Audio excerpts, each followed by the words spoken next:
Hey there, and welcome back.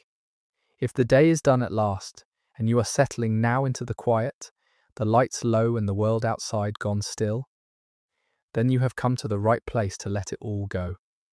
There is a kind of evening that asks nothing of you, only that you let yourself be carried somewhere far away for a while, and this is one of those. Tonight we are going back more than 500 years into the life of a woman who was born the eldest daughter of a king at the very summit of his power, and who lived to become the mother of a dynasty that would change England forever, but who, between that bright beginning and that great ending, was very nearly destroyed. She was a princess who became, by the vanishing of her brothers, the heir to a fallen house. A young woman whose hand was the most fought-over prize in the kingdom, the bride in whom two warring families were at last joined, and a queen who wore her crown gently, in the shadow of a fierce old woman who held the real power, and who died, in the end, in childbed, on her own birthday, mourned by a husband whose hair, they said, turned white with grief. Her name was Elizabeth of York, and she stands at the very hinge of English history, the last princess of the old world and the first queen of the new. Tonight we are going to live her story with her, from the first hour to the last. Before we begin, I would like to know where you are listening from tonight.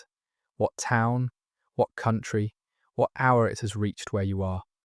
If you feel like leaving it below, I do look through them, and there is something quietly companionable in the thought of so many different rooms, so many different times of night, all settling into the same far-off story at once. And if these long, quiet evenings spent inside another age are something you would like to find your way back to, you are always welcome to subscribe, so that the next one can come to you when it is ready. That is all I will say of it tonight. For now, let us go back to the England of the 15th century, to a kingdom torn for 30 years by the long dynastic war we now call the Wars of the Roses, in which two branches of one royal family had fought, again and again, for the crown. And let us go to a particular morning in the depth of winter, in the year 1466, when in the Palace of Westminster a queen was brought to bed of her first child, and the bells rang out over London for the birth of a princess. The child was a girl, and she was named Elizabeth, after her mother. She was born on the 11th of February, 1466, the first child of King Edward IV and his queen, Elizabeth Woodville, and she was born into a world that must have seemed, in that hour, to be theirs entirely. Her father was a young and glorious king, tall and handsome and victorious, who had seized the throne 5 years before in the bloody triumph of the House of York, and who appeared, in 1466, to have made it secure. Her mother was a queen of extraordinary beauty, a woman the king had married for love in the teeth of all advice, raising her from the ranks of the gentry to share his throne. And the baby in the cradle was their firstborn, a princess of the blood royal, the eldest child of a reigning king, born at the very height of her family's fortunes. The bells that rang for her birth rang over a kingdom that her father seemed to hold firmly in his hand, and no one looking into that cradle could have foreseen the strange and terrible road the child would travel before she was grown. It is worth pausing on the sheer brightness of the moment into which she came, for it stands in such contrast to all that would follow. Her father had won his crown by the sword against long odds, and in the early years of his reign he wore it with a confidence and a glamour that dazzled his subjects. Edward IV was, by every account, one of the handsomest men of his age. Tall and powerfully built and golden-haired, affable and approachable in a way that won him a genuine popularity, a king who looked the part and played it with relish. He had married for love, scandalously, and he kept a court of unrivalled splendour, full of feasting and finery and the new fashions that streamed in from the continent. To be born the first child of such a king, in such a court, at such a moment of triumph, was to be born about as fortunate as a child could be in that age. The little princess in her cradle was the first fruit of a victorious dynasty, the darling of a brilliant court, the eldest hope of a house that seemed to have everything before it. No shadow had yet fallen. The wars seemed won, the future seemed bright, and the bells rang out over London for a princess who had, in that hour, the whole world at her feet. And it is worth noticing, at the outset, the great theme that her life would embody, for it gives shape to everything that follows. Elizabeth's whole story is, in a sense, the story of the ending of the Wars of the Roses, not the military ending, which came on battlefields, but the deeper ending, the reconciliation of the two houses whose quarrel had torn England apart. She was born a Princess of York at the height of York's triumph. She would marry the heir of Lancaster and bear children in whom both bloodlines were joined. And through her the long feud would at last be laid to rest, dissolved into a single line that contained them both. No one, looking into her cradle in 1466, could have imagined that this was to be her destiny, that the White Rose Princess would become the mother of a dynasty that united the roses. But that is what she became, and it is the thread that runs through all the twists and catastrophes of her life, giving them, in retrospect, a strange coherence. She was born into one half of a divided house, and she became the means by which the division was healed. Everything that happened to her, all the loss and reversal and constraint, served in the end that single great reconciling purpose, whether she willed it or not. To understand what Elizabeth was born into, you have to understand the war that had shaped her father's whole life and would shape hers.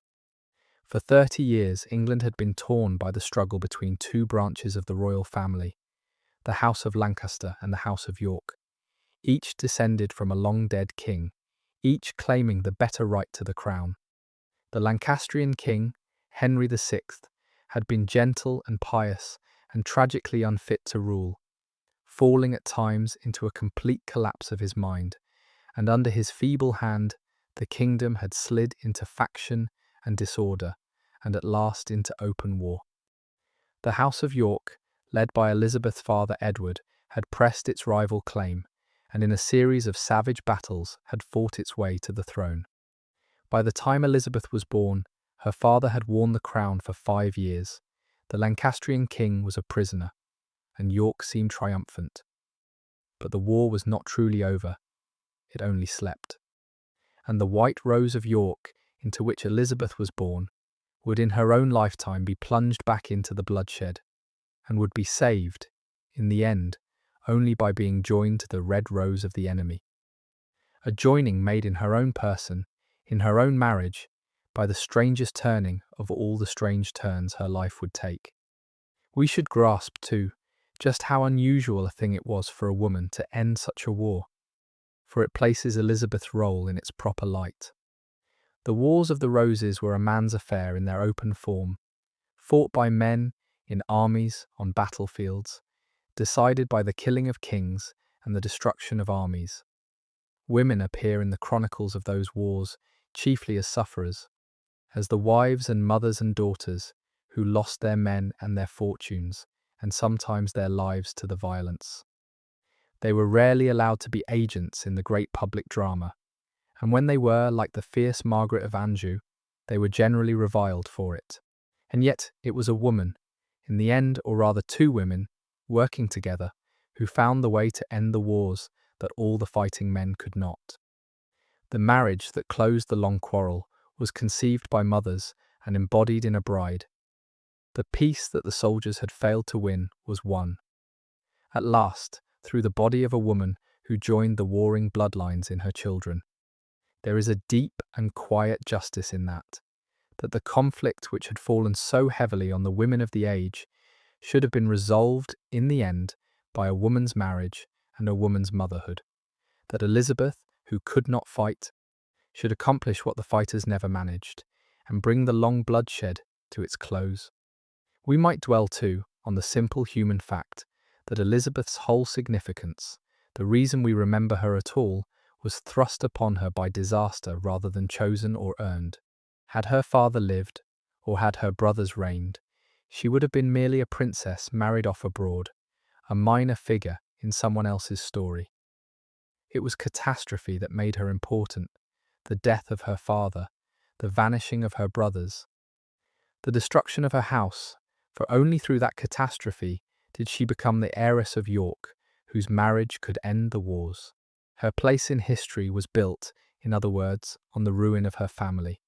She rose to her significance over the wreckage of everything she had loved. There is a hard irony in this that runs through many women's lives in that age, but rarely so starkly as in hers, that her moment of greatest historical importance was inseparable from her moment of deepest personal loss. That she became the bride of peace only because she had first been made an orphan and a bereaved sister and a ruined princess. She did not seek her great role.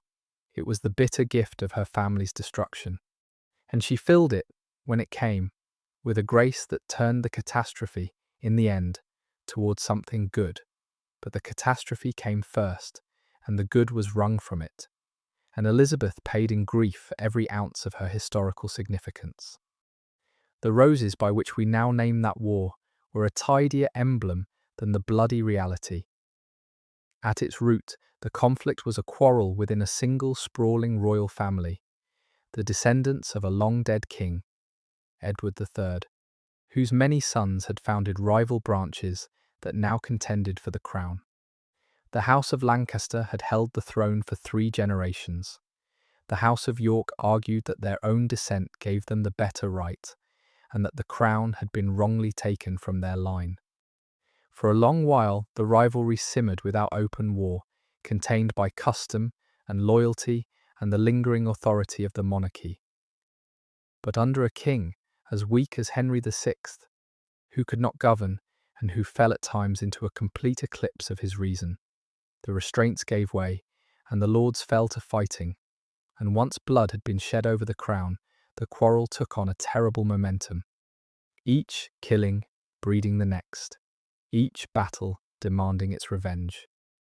By the time Elizabeth was born, this had been the weather of English life for a generation, a recurring fever of war that flared and subsided and flared again, consuming the great families, killing kings and princes, and leaving the kingdom longing, above all, for a settled peace it had almost forgotten.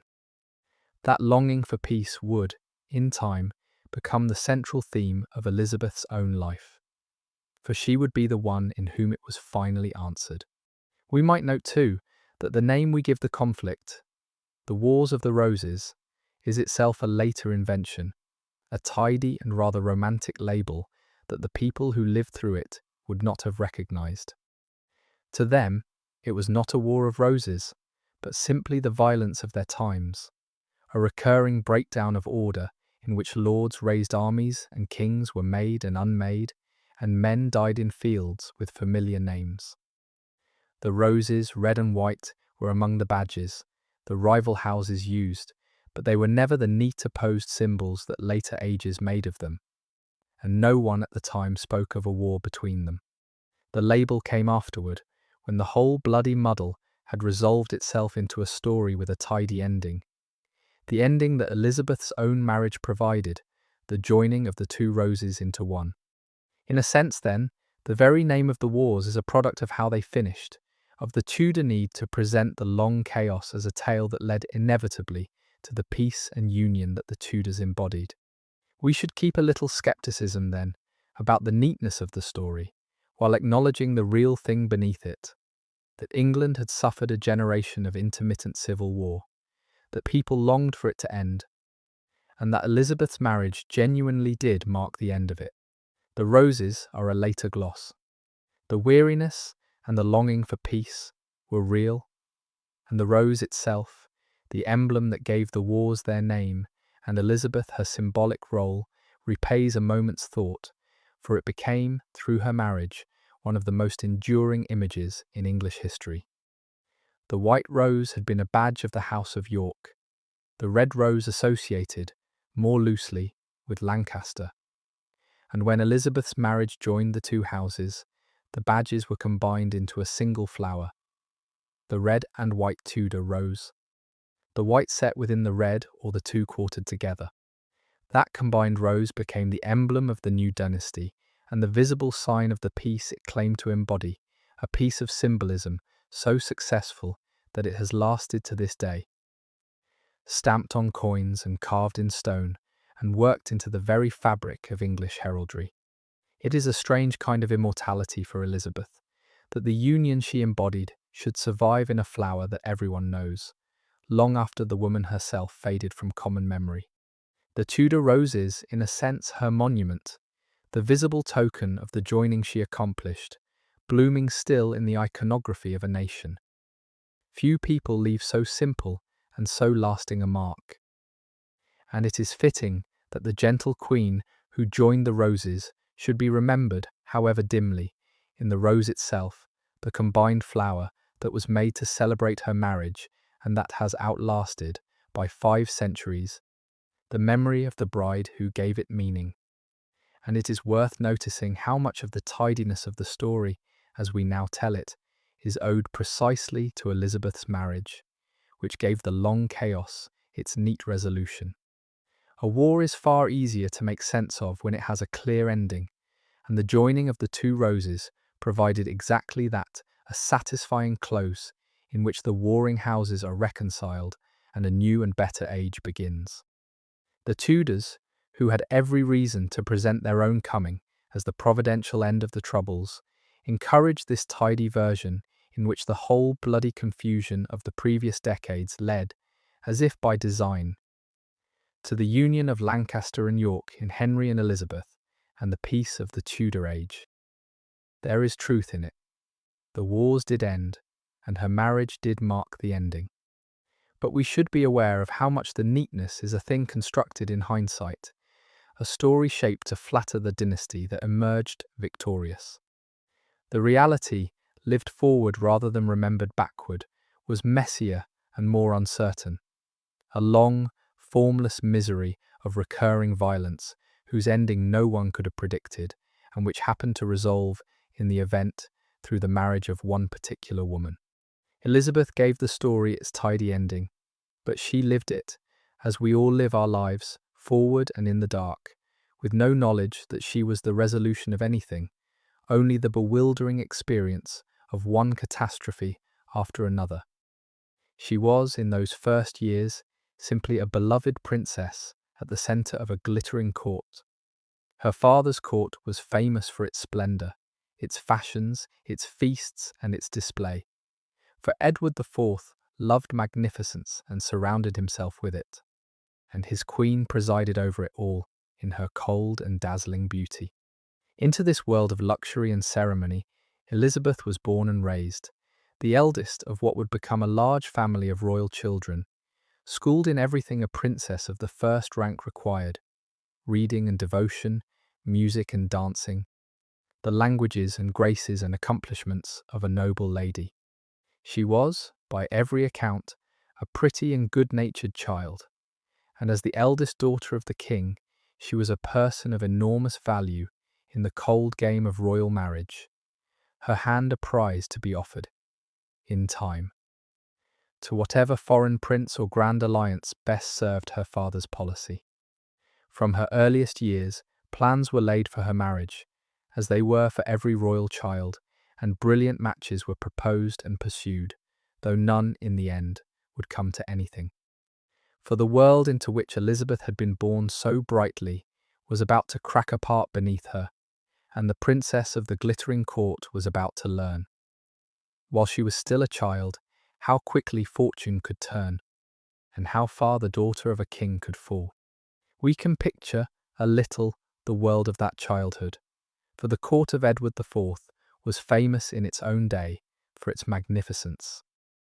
There were the great palaces along the Thames, with their painted chambers and tapestried halls, the endless ceremony of a royal household, the feasts and the entertainments and the religious observances that ordered the year, the streams of merchants and ambassadors and petitioners who came to a king's court, the fashions ever more elaborate that Edward loved and encouraged, A princess of the first rank was raised at the very heart of this, surrounded by gentlewomen and tutors and servants. Schooled in the accomplishments her station demanded to read and write, to pray and to sew, to dance and to make music, to carry herself with the grace and dignity of a king's daughter. She would have learned French, the language of courts. She would have been steeped in the piety that ran through every noble life.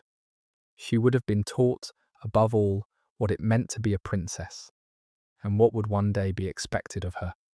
It was a sheltered and a splendid upbringing, and for the first dozen years of her life, it unfolded against the settled background of her father's secure kingship, with no hint of the catastrophe to come. Elizabeth grew up a child of the sunlit uplands of her family's fortunes, before the long descent into the dark. It was an age, too, in which the line between splendour and danger was thinner than the splendour made it look, and a royal child grew up amid both.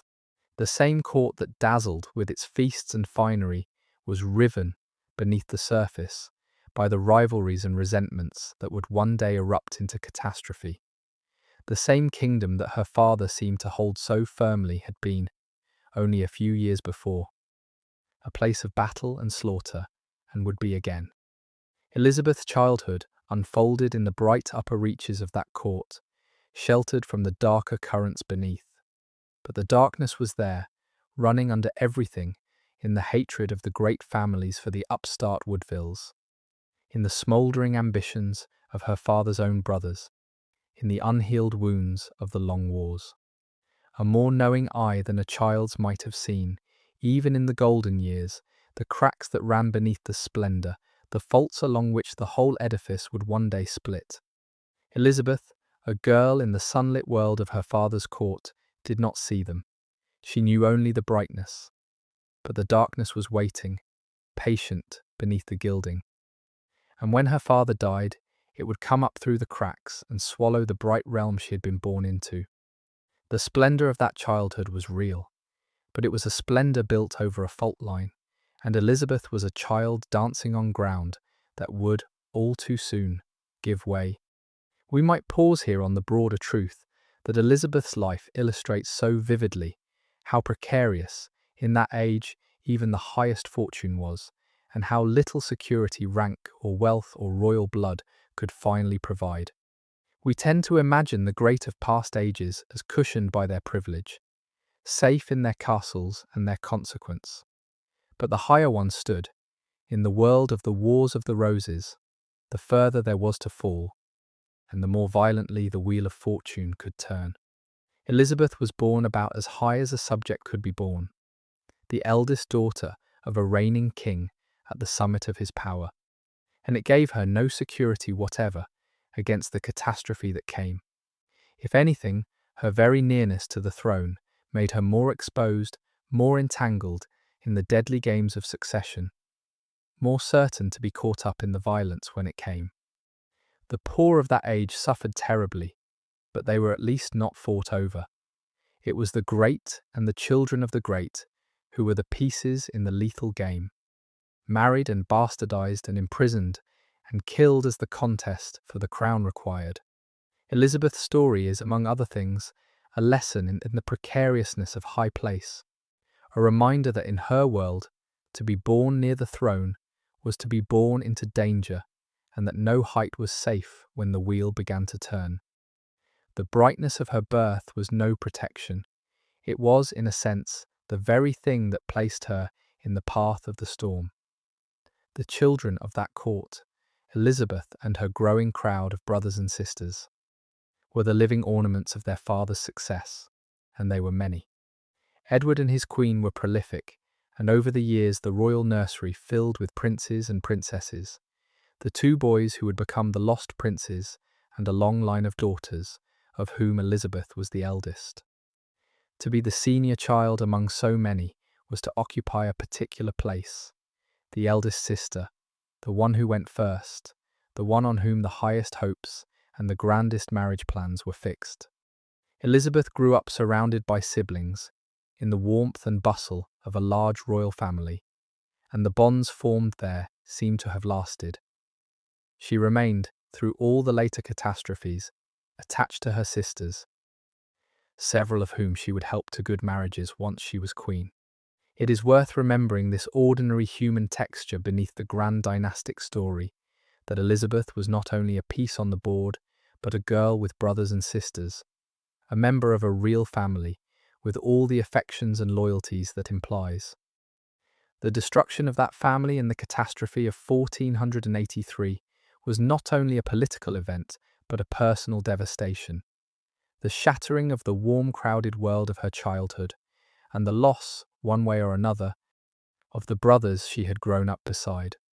Among all these siblings, the two who matter most to the dark turn of the story are the boys, the brothers, younger than Elizabeth, who would become the famous princes in the Tower.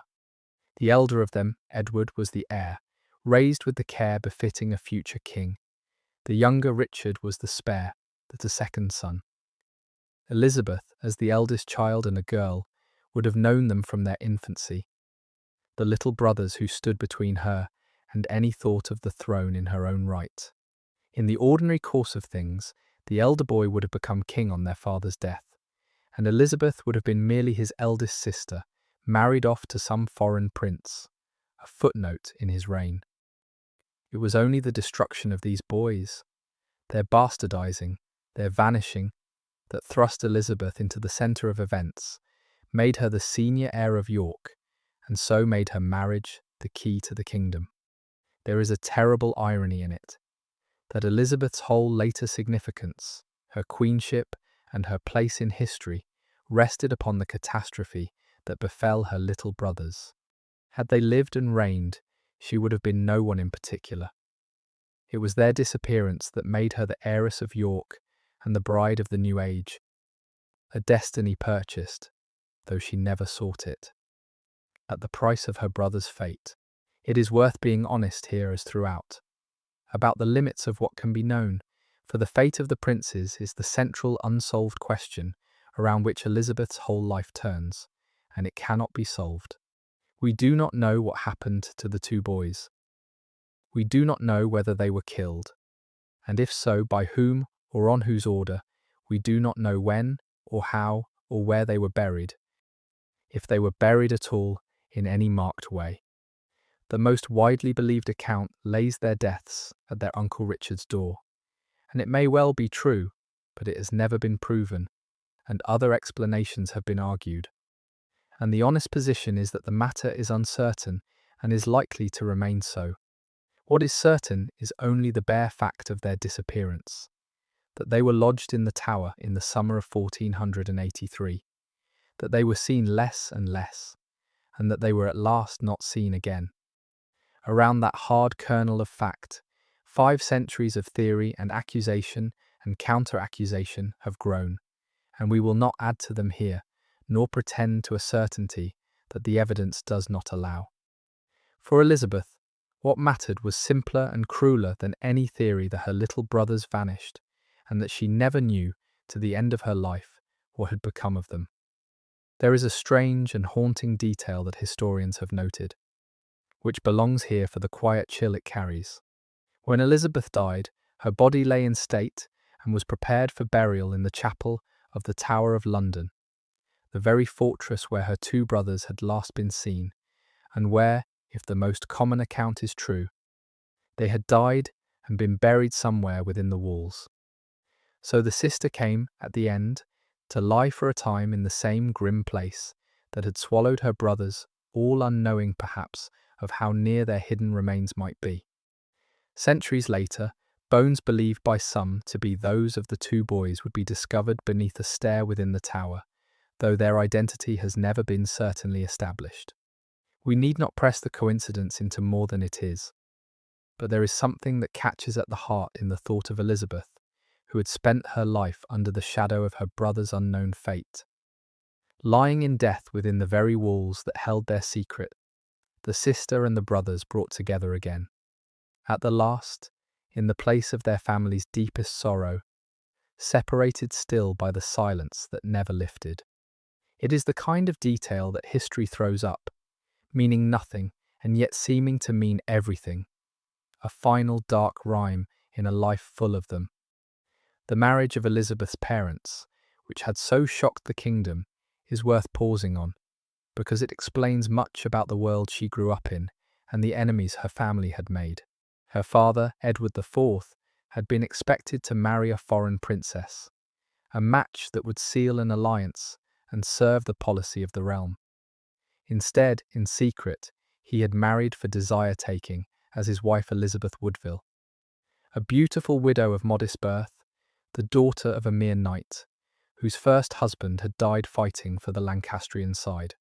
When the secret marriage was revealed, it scandalized the court and enraged the powerful men who had expected to arrange a grander match, above all the mighty Earl of Warwick, the kingmaker, who had been negotiating a foreign bride and who never forgave the humiliation. And the new queen's large family of brothers and sisters, suddenly raised to greatness, were married off to the richest heirs and given the highest offices, until the Woodvilles seemed to crowd the whole court, breeding a deep resentment among the older nobility.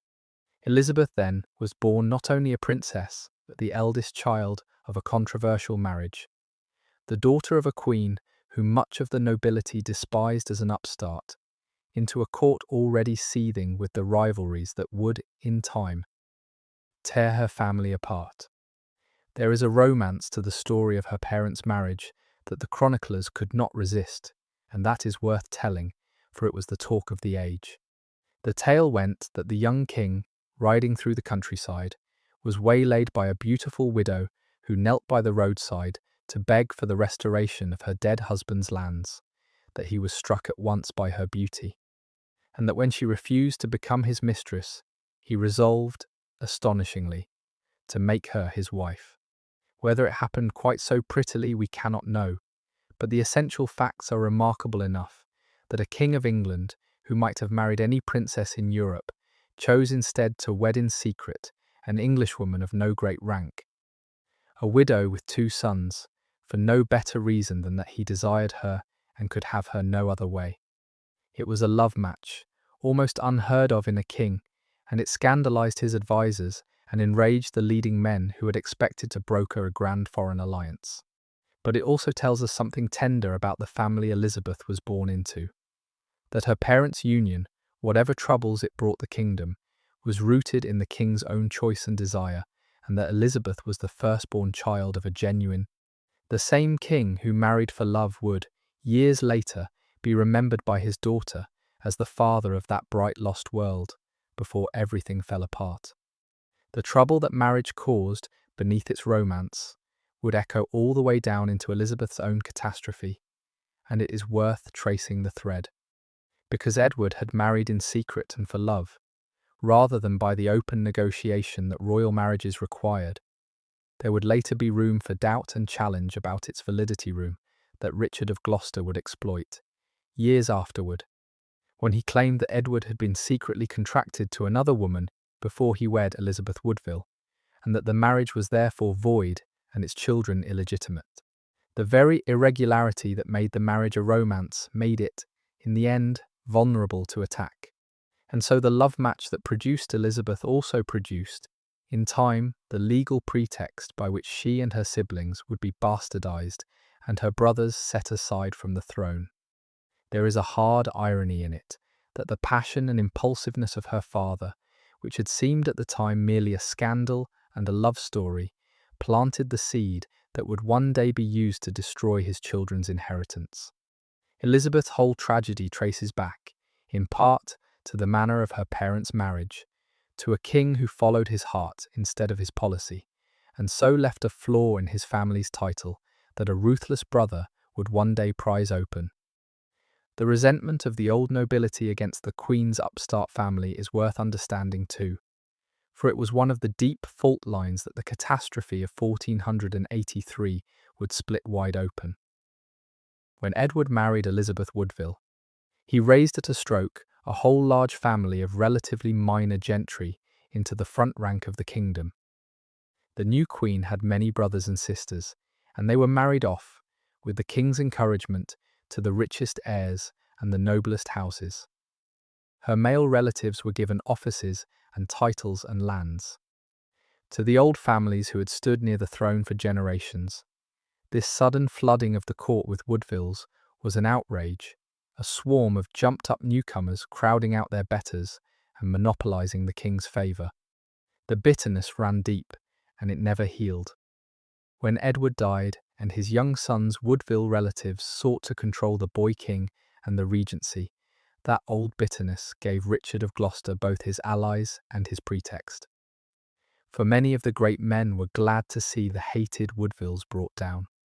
Elizabeth's mother's family, raised so high by the love match, became one of the most resented forces in the kingdom, and the resentment they provoked was among the things that destroyed the House of York.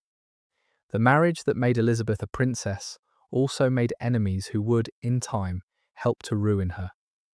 It is one of the recurring patterns of that whole age, this fatal entanglement of family and faction, of private rivalry and public war, and Elizabeth's life sits squarely within it.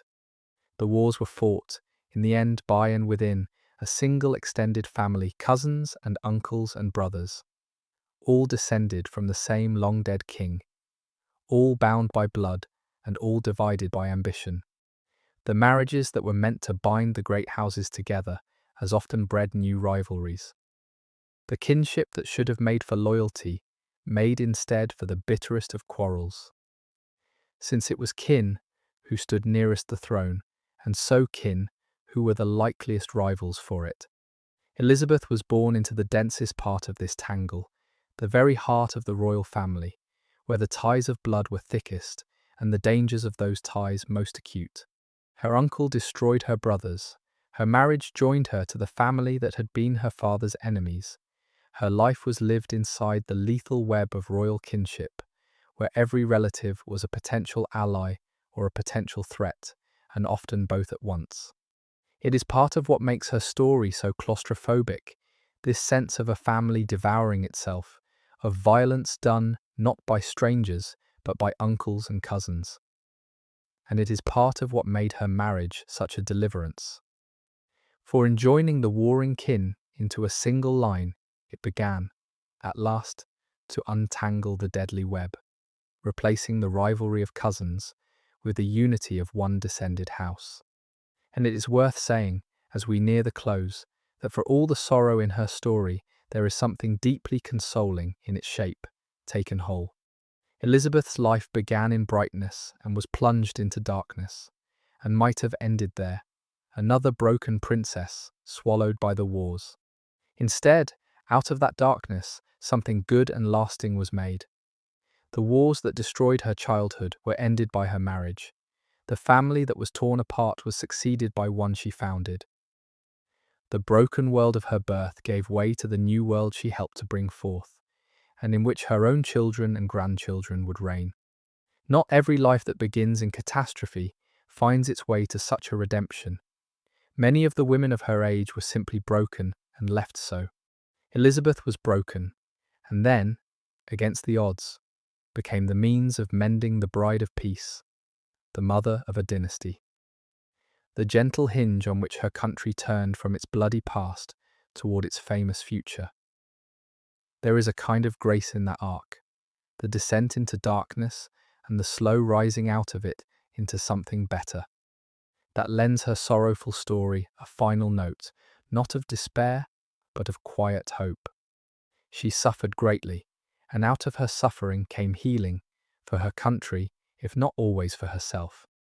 It is not the worst shape a life can have, and it was hers. For the first years of her life, those rivalries stayed beneath the surface, and Elizabeth knew only the security and splendour of her father's court.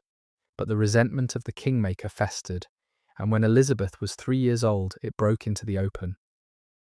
Warwick, the man who had made her father king, turned against him, just as he would one day turn against the whole House of York.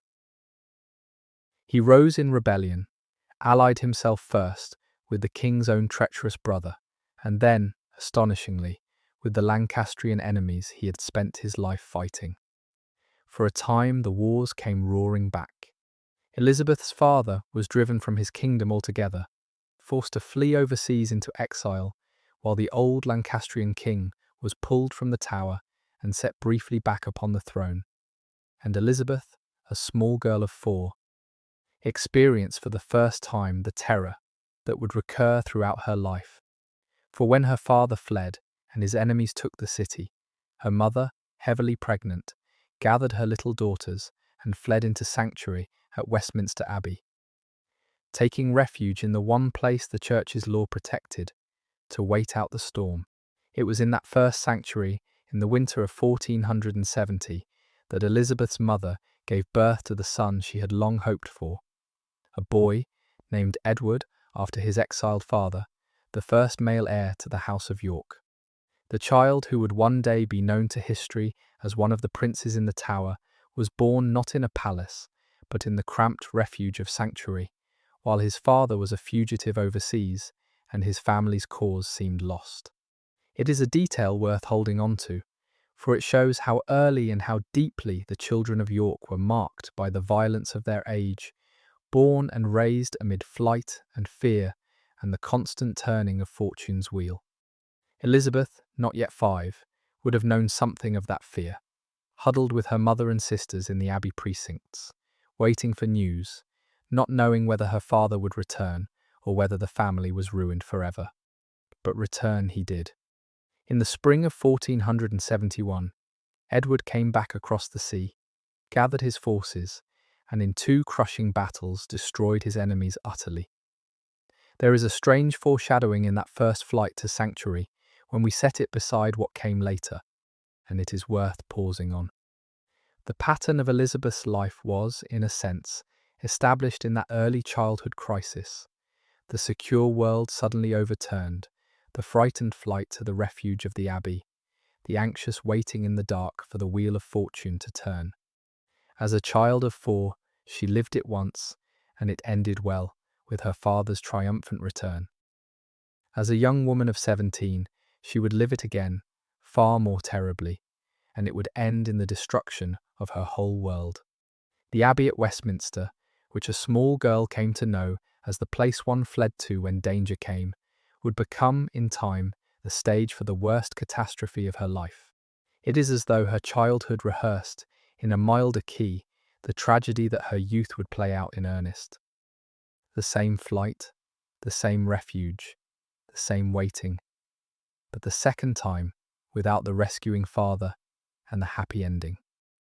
Few lives carry such an exact and ominous foreshadowing of their later griefs. The child who fled to sanctuary in 1470 could not know that she was rehearsing the darkest passage of her life. But so, in retrospect, she was. The institution of sanctuary, which sheltered Elizabeth twice in her life at moments of mortal danger, is worth understanding. For it was one of the few real protections the age afforded, the weak against the strong. A person who took refuge in a church or a holy precinct was, by ancient custom and the law of the church, immune from seizure. Armed men dared not violate the sanctuary to drag them out, for to do so was sacrilege, an offence against God himself. For a queen and her children fleeing a hostile power, the sanctuary at Westminster Abbey was the one place where the reach of their enemies stopped at the threshold. But it was refuge, not freedom, a kind of gilded imprisonment, cramped and anxious, in which one waited, cut off from the world, for the storm outside to pass, or for one's fate to be decided by others. Elizabeth would come to know that condition twice. Once as a small child of 4, when her father was driven into exile, and again, far more terribly, as a young woman of 17, when her father was dead and her uncle was seizing the throne. The Abbey precincts, that should have been merely a place of worship, became for her the place one fled to when the world turned dangerous. The last refuge of a family with nowhere else to turn. It is a measure of the violence of her age that a princess should have needed such a refuge even once, let alone twice before she was grown. It is a curious and poignant fact that the 2 great refuges of Elizabeth's early life were both at Westminster, the Abbey, where she twice took sanctuary, and the palace beside it where she had been born and would one day die. The same small patch of ground by the Thames held the place of her birth, the place of her refuge in disaster, and at the last the abbey where she would be buried. Her whole life, in a sense, circled that spot, returning to it again and again at the great turning points. Born in the palace at the height of her family's fortunes, fled to the abbey in the depth of their ruin, married in a great church, and laid to rest at the end, in the abbey's Lady Chapel, beneath the bronze that her grieving husband commissioned. There is something fitting in that circling, as though the ground itself held the shape of her life. The bright palace and the anxious sanctuary stood side by side, the two poles of her existence, splendour and refuge, fortune and fear. And she moved between them as fortune's wheel turned her up and down. And at the very end, the abbey that had been her hiding place in terror became her resting place in honour. The frightened girl who had sheltered there returning at last as a queen, to lie in peace in the heart of the church where England crowns and buries its monarchs. There is a deeper pattern worth tracing in the way her life kept circling back to the same handful of places, for it gives her wandering story a strange unity of ground. She was born at Westminster and would die at the Tower. She took sanctuary at Westminster Abbey twice. She was crowned at Westminster, married in a great church, buried at last in the Abbey. The Tower, the Palace of Westminster, the Abbey beside it, these few sites along the Thames held nearly all the chief moments of her life, the births and the refuges and the crownings and the deaths. It is as though, for all the turning of her fortunes, her life moved within a small and fixed geography, returning again and again to the same charged ground.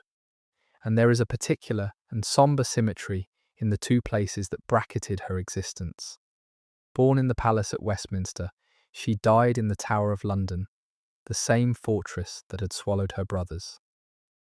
The place most freighted in all her story with loss and dread. The girl who entered the world in the splendour of Westminster left it in the grim precincts of the Tower, the two riverside fortresses of her family's history, standing at the opening and the closing of her life.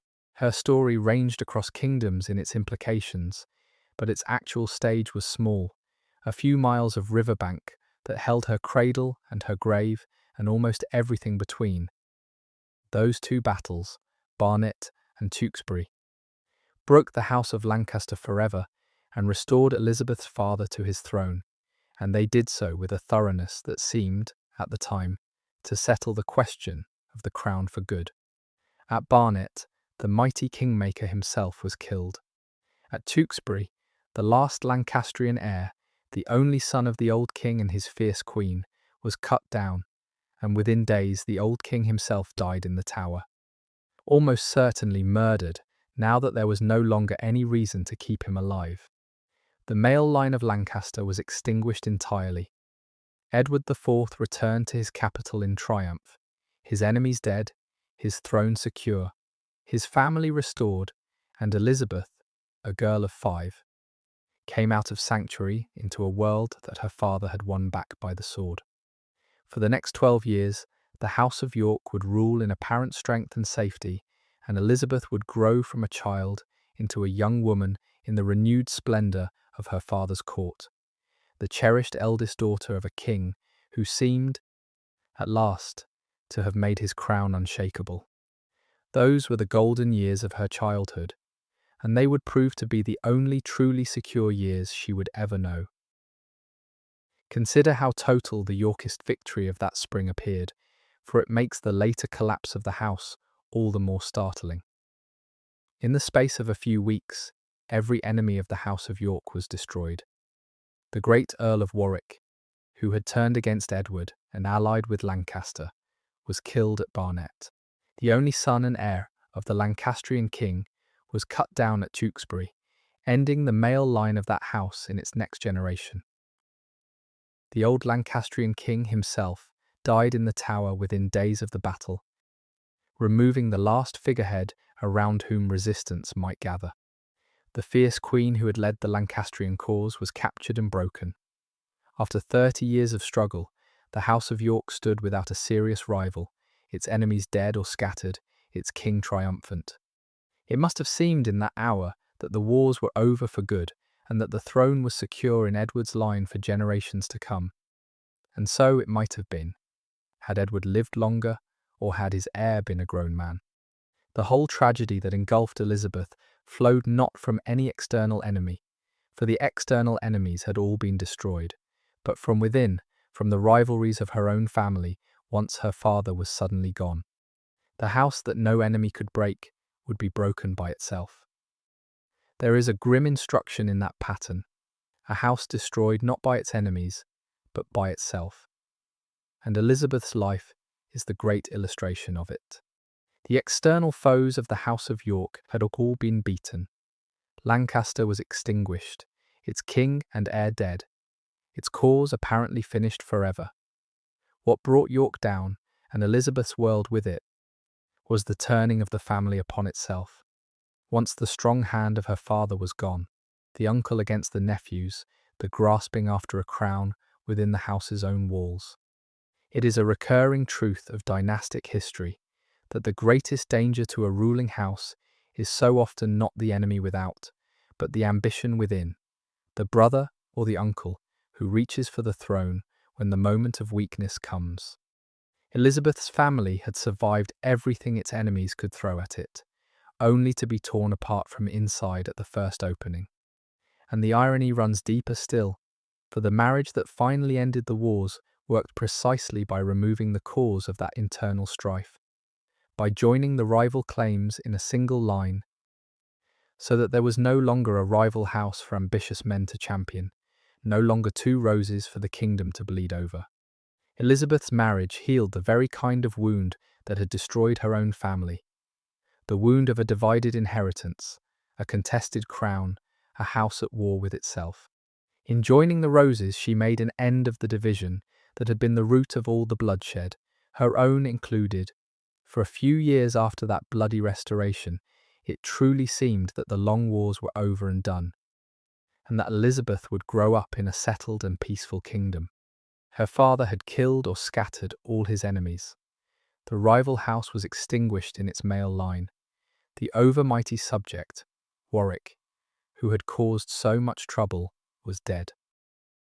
Edward IV, in his second reign, ruled with a new security, gathering the threads of power into his own hands, growing rich, keeping his splendid court, watching his family of children grow. To a child like Elizabeth, these years would have felt simply like life as it was meant to be, the ordinary, secure, comfortable existence of a princess in a stable kingdom, with her glamorous father on his throne and her many brothers and sisters about her. She could not have known that this security was the exception and not the rule, a brief calm between storms, resting entirely on the single life of her father. While Edward lived, the peace held, and the House of York stood firm.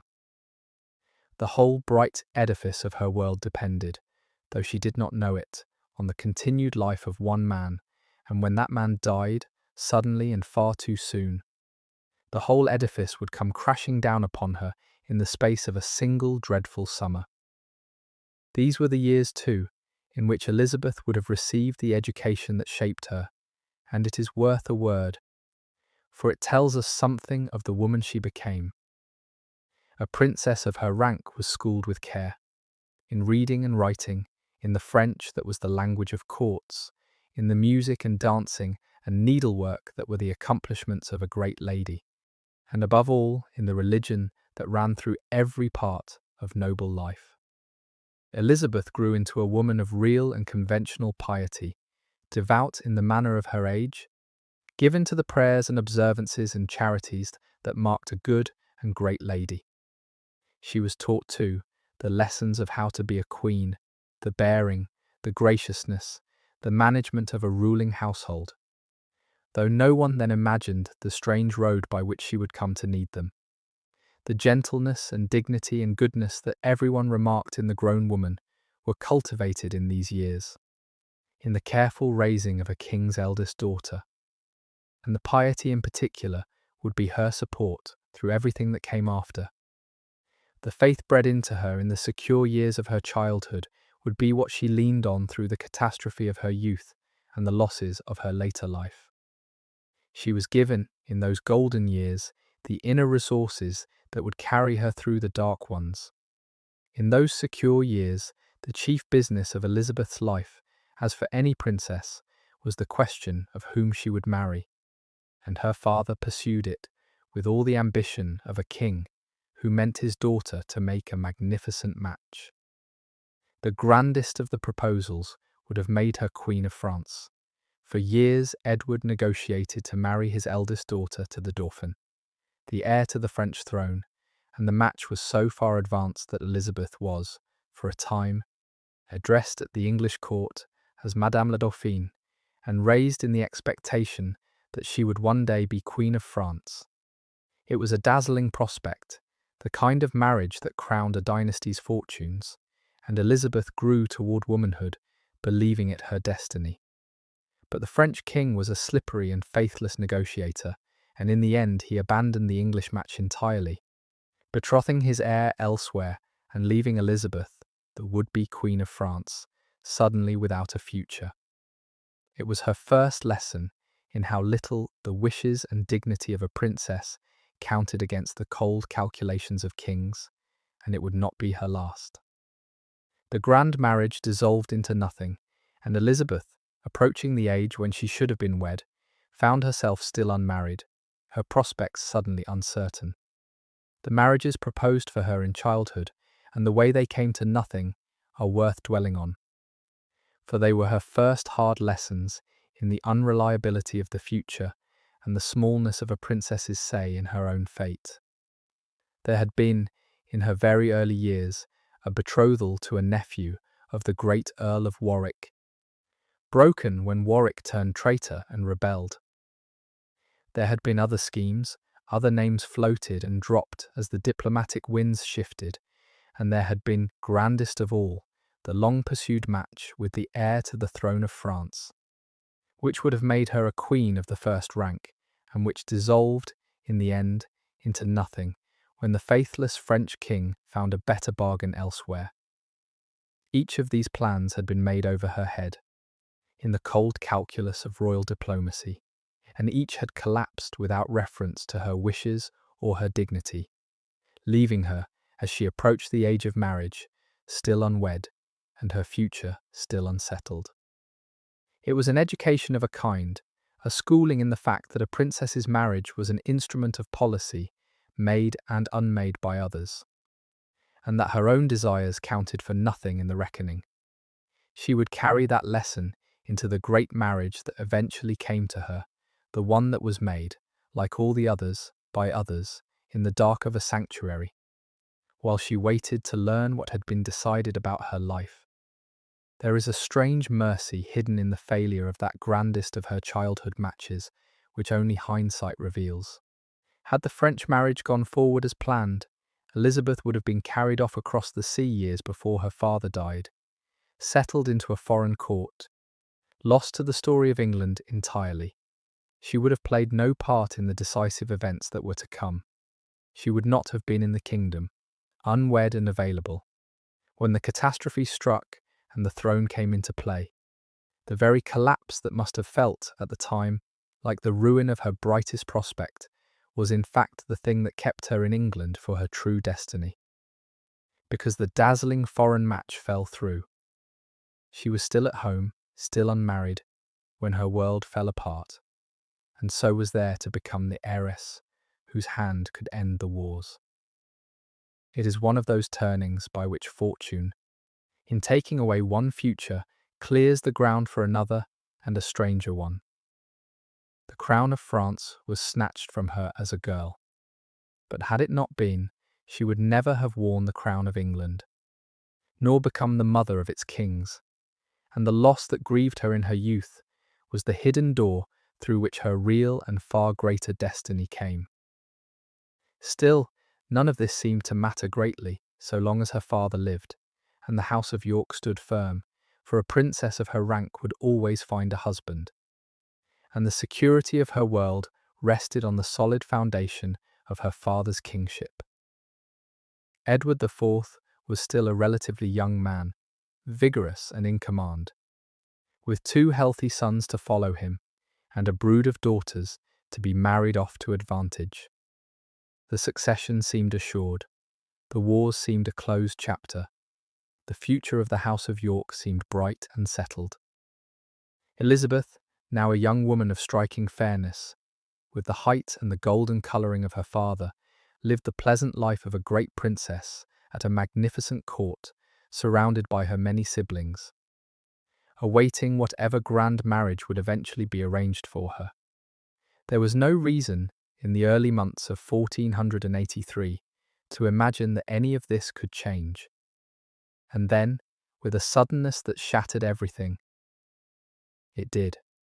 For in April of that year, King Edward IV, not yet 41 years old, was taken by a brief and unexpected illness, and died. Before the catastrophe, let us dwell on the young woman Elizabeth had become by the early 1480s, for we catch glimpses of her that suggest why she was so valued and so beloved. She had grown tall and fair, with the golden colouring of her father, and was reckoned a beauty. She was gentle and pleasant in her manners, devout in her religion, accomplished in all the graces of a princess. She was the eldest of a large, and for the most part, affectionate family of royal children, and seems to have been close to her many siblings. By blood and by upbringing, she was the very flower of the House of York, the king's eldest daughter, raised in the expectation of a brilliant marriage and a great destiny. Everything about her circumstances in those years pointed upward and onward toward a crown somewhere, a grand alliance, a future worthy of her birth. She was perhaps 16 or 17, on the threshold of her womanhood, with the whole bright promise of her life still seemingly before her. And it was at exactly this moment, when she stood poised to step into the future her birth had prepared for her, that the ground opened beneath her and swallowed that future whole. The contrast between what she might have expected and what actually befell her is one of the cruelest in the whole history of English royalty. There is a particular poignancy in catching her at this threshold, poised between the bright world of her childhood and the abyss that was about to open, because she stood at that moment at the very peak of her innocent expectations. She was perhaps 16, 17 fair, accomplished, beloved, the eldest daughter of a secure and glorious king, with a brilliant marriage surely soon to be arranged, and a brilliant future seemingly assured. Everything in her life to that point had pointed upward.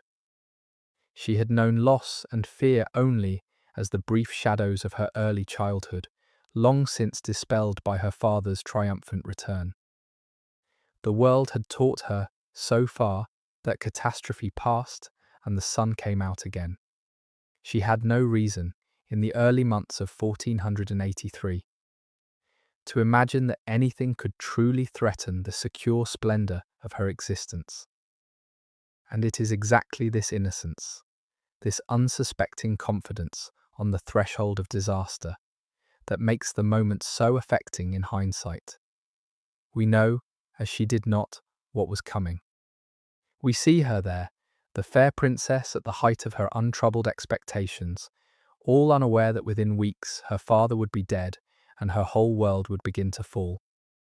There are few more poignant vantage points in any life than the last moment of security before the fall, and Elizabeth stood at hers in the spring of that year, looking forward to a future that was about to be utterly destroyed.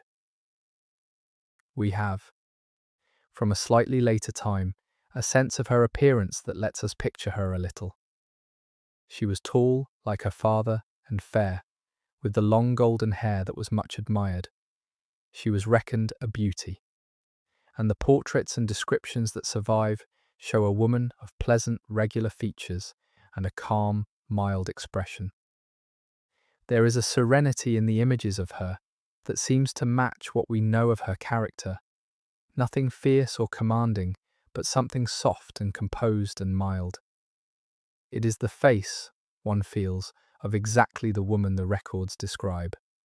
Gracious, devout, beloved, a soothing presence rather than a forceful one.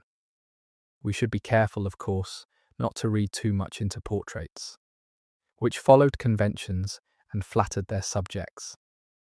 But the consistency between the gentle face in the images and the gentle character in the records is at least suggestive, and it lets us put a person, however dimly, behind the dynastic facts. When we speak of Elizabeth of York, we are speaking not of an abstraction, but of a tall, fair, kind-faced woman who lived and breathed and suffered and loved, and whose gentleness was remarked by everyone who knew her. It is worth holding that human image in mind as we follow her through the catastrophes to come. When we picture her, remember that she was famous in her own day for her fairness, and that this was no small part of how she was regarded. The Yorkist princesses were known for their beauty, and Elizabeth, the eldest, was reckoned among the loveliest women of her age, tall and fair-haired and fine-featured, with a serene and tranquil aspect. In an age that set great store by such things, her beauty was an asset to the dynasty, a part of the splendour and grace she brought to the role of queen. The people who lined the streets to see her, who loved her for her gentleness, loved her also, in the way of crowds, for her fairness. There is a memory of her, too, that lingered long after her death. She is said to be the model for the queen in an ordinary deck of playing cards, the fair and gentle queen of legend, her image surviving in that humble and universal form long after the woman herself was half forgotten. Whether the story is true or not, there is something fitting in it, that the gentle queen who held so little power in life should survive in popular memory as the very image of a queen, her fair face passing down the centuries in a form that everyone has held in their hands. The beauty that adorned her queenship became, in legend, the face of queenship itself. The death of her father was the hinge on which Elizabeth's whole life turned, the moment when the secure world of her childhood ended and the long nightmare began. For the king who died left as his heir a boy of 12, Elizabeth's eldest brother, now proclaimed King Edward V, and a child king meant a regency, and a regency meant a struggle for control of the child and the realm. And into that struggle stepped the dead king's surviving brother, Richard, Duke of Gloucester. What followed was swift and terrible. Richard, named Protector of the Realm, seized control of the young king as he was being brought to London, arrested and executed the boy's Woodville relatives who had charge of him, and lodged the child in the Tower of London, then a royal residence as well as a fortress. Elizabeth's mother, seeing the danger with terrible clarity, did again what she had done before. She gathered her remaining children, Elizabeth among them, and fled into sanctuary at Westminster Abbey, seeking the protection of the Church against a power she could no longer trust.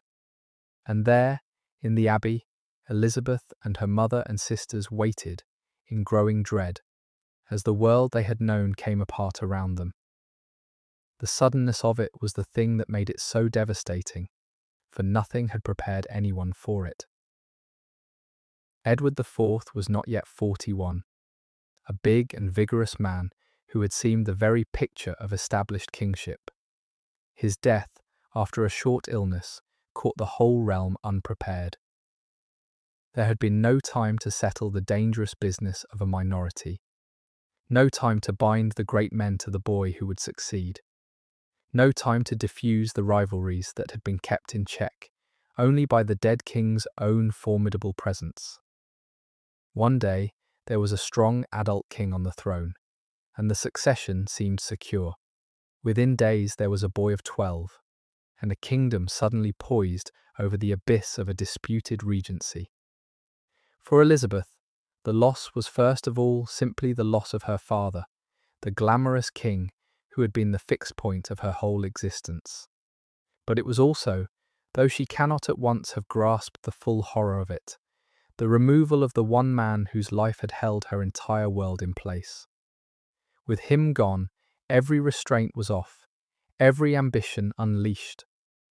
and the vultures began at once to gather over the body of the House of York. The secure world of her childhood died with her father in that April of 1483, and nothing was ever the same again. And there is a question that hangs over her father's sudden death, which bears on everything that followed, though it can never be answered. What would have become of Elizabeth and of England? Had Edward IV lived even a few more years? Had he survived until his elder son was grown, until the boy was a man of 18 or 20, able to rule in his own right and to hold the loyalty of the great men? There would have been no minority, no struggle over a child king, no opening for an ambitious uncle to seize control.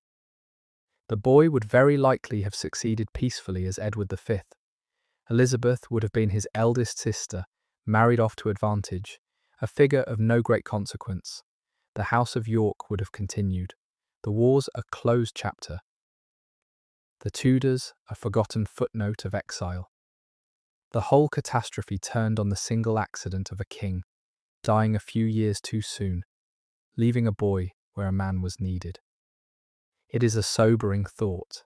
How much hung on that one untimely death, how the entire course of English history, the fall of York and the rise of the Tudors and all that flowed from them, traced back to the chance that a vigorous king of 40 was carried off by a sudden illness before his heir was grown.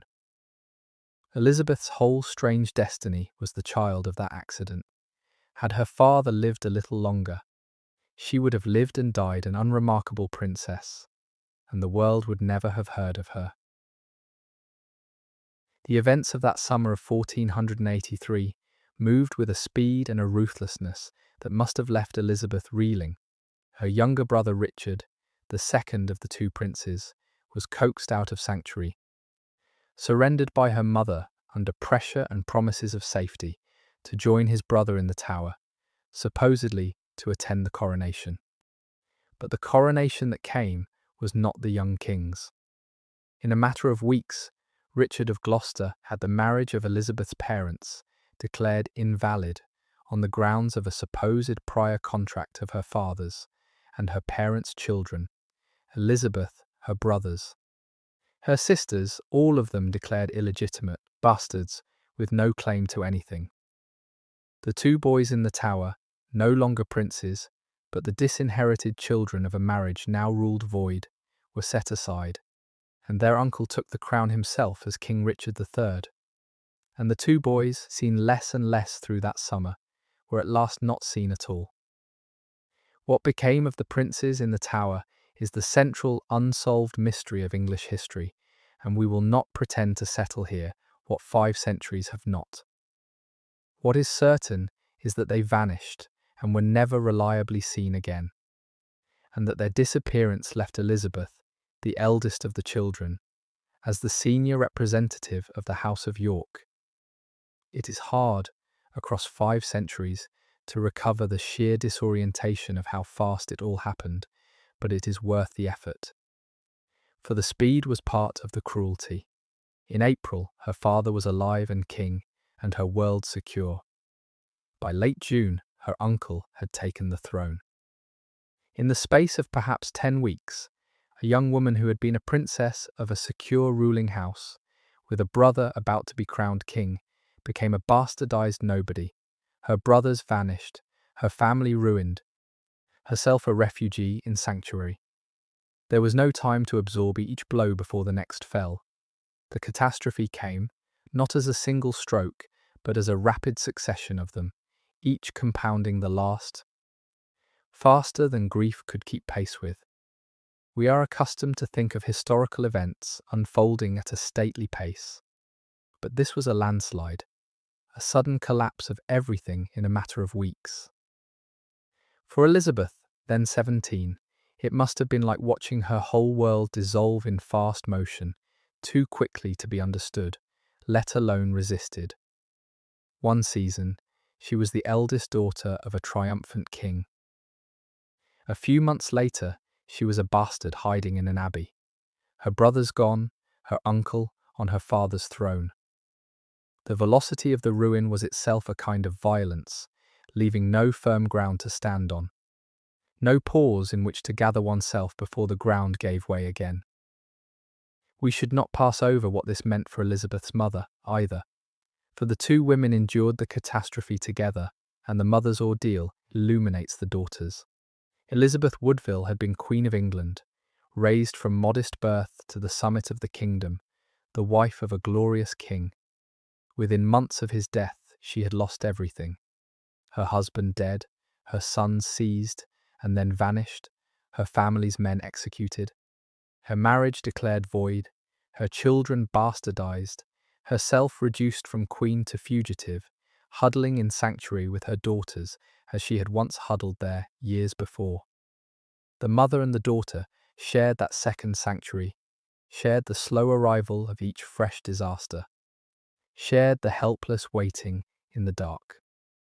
And it was the mother who, in the end, made the great decisions for them both, who struck the secret pact for Elizabeth's marriage to Henry Tudor, and who at last judged it best to bring her daughters out of sanctuary and into Richard's keeping. Elizabeth, then a young woman, lived through the catastrophe partly as her mother's daughter still, sharing her mother's fate and following, in the weightiest matters, her mother's lead. The bond between them, forged in that shared ordeal, is part of the story. The two Elizabeths, mother and daughter, the fallen queen and the future one, endured the destruction of their house side by side, and it was the mother's hard choices that shaped the daughter's path toward the throne she would eventually wear. Try to imagine those months from inside the sanctuary, through Elizabeth's eyes, for the experience must have been a slow descent into a nightmare. First, the news that her father was dead, then that her young brother the king had been seized on the road by their uncle, then the arrest and execution of her Woodville kinsmen who had been the boy's protectors. Then the flight into sanctuary with her mother and sisters, that grim familiar refuge. From within the abbey, cut off and powerless, she would have received each fresh blow as rumour and report, the surrender of her younger brother to join the elder in the tower, the sudden declaration that her parents had never been truly married, the news that she and all her siblings were now branded bastards, and at last the word that her uncle had taken the crown and that the two boys, her brothers, were no longer to be seen. Each piece of news was worse than the last, and there was nothing she or her mother could do but receive them, trapped in their sanctuary, watching their family and their world be dismantled piece by piece by the man who should have protected them. It was a helplessness of the most agonizing kind, to sit immured and safe while everything that gave one's life meaning was stripped away beyond the walls, and to know that one's own brothers, little boys, were somewhere in the dark of the tower, and then to know that they were not to be heard of at all. The contrast between this second sanctuary and the first must itself have been a kind of horror to her. The first time, as a small child of 4, she had fled to Westminster with her mother in fear, but her father had been alive in exile and gathering his strength, and there had been hope of his return, as indeed he did return, in triumph, to set everything right. This second time, there was no such hope. Her father was dead. There was no exiled king to come back and restore them. The man who threatened them was not a foreign enemy, but her own uncle, her father's brother, the very person who should most have protected his dead brother's children. The first sanctuary had been a frightening interlude in a story that ended well. The second was the beginning of the end of her whole world, with no rescuing father on the horizon, no restoration to hope for, only the steady dismantling of everything she had known, to have fled to that same refuge twice, and to know, the second time, how much darker her situation was than the first, to have no father coming to save her, only an uncle bent on her family's destruction, must have deepened the terror beyond anything the frightened child of the first flight could have imagined. The familiar walls of the abbey would have offered cold comfort, holding now not a hopeful waiting, but a hopeless one. It was in the depths of this disaster, while Elizabeth and her mother still huddled in sanctuary, that the most consequential plan of Elizabeth's life was conceived, and it was conceived not by her, but for her, by two formidable women acting over her head. Her mother, the former Queen Elizabeth Woodville, ruined and grieving and very likely believing her son's dead, reached across the deepest divide of the age to make common cause with a woman who should have been her enemy. Margaret Beaufort, the mother of the exiled Lancastrian claimant, Henry Tudor. Between them, these two mothers struck a bargain that would end the wars and remake the kingdom. Margaret's son Henry, the last hope of Lancaster, would invade England, overthrow Richard, and take the throne, and he would marry Elizabeth of York, the senior heir of the House of York, joining the two warring houses in his own marriage and uniting their claims and their followers in his children. It was a stroke of extraordinary vision, this marriage pact made in secret between two desperate women, for it offered what 30 years of war had never achieved, not the victory of one house over the other, but the joining of both into something new. And Elizabeth, in sanctuary, was its centre and its instrument, the bride on whom the grand design depended, though the design was none of her making. Hold on to how strange and how bold the conception was, for nothing quite like it had ended a war before. The usual way to end such a conflict was for one side to win and the other to be destroyed, and that way had been tried again and again across 30 years, and had only ever produced the next round of killing. Since the destruction of one side bred the vengeful survivors of the next generation. What the two mothers conceived was something different in kind, not a victory, but a merger. Not the triumph of York or of Lancaster, but the dissolving of the difference between them in a single marriage and a single line of heirs. It required imagining that the quarrel could be ended not by winning it, but by making it meaningless, by joining the two claims so completely that there was no longer anything to fight over, that this idea should have come from two women in a sanctuary, rather than from the warriors and statesmen who had spent a generation failing to end the wars by force, is one of the quietly remarkable facts of the whole story. And Elizabeth was the indispensable instrument of it, the bride in whom the merger would be made flesh.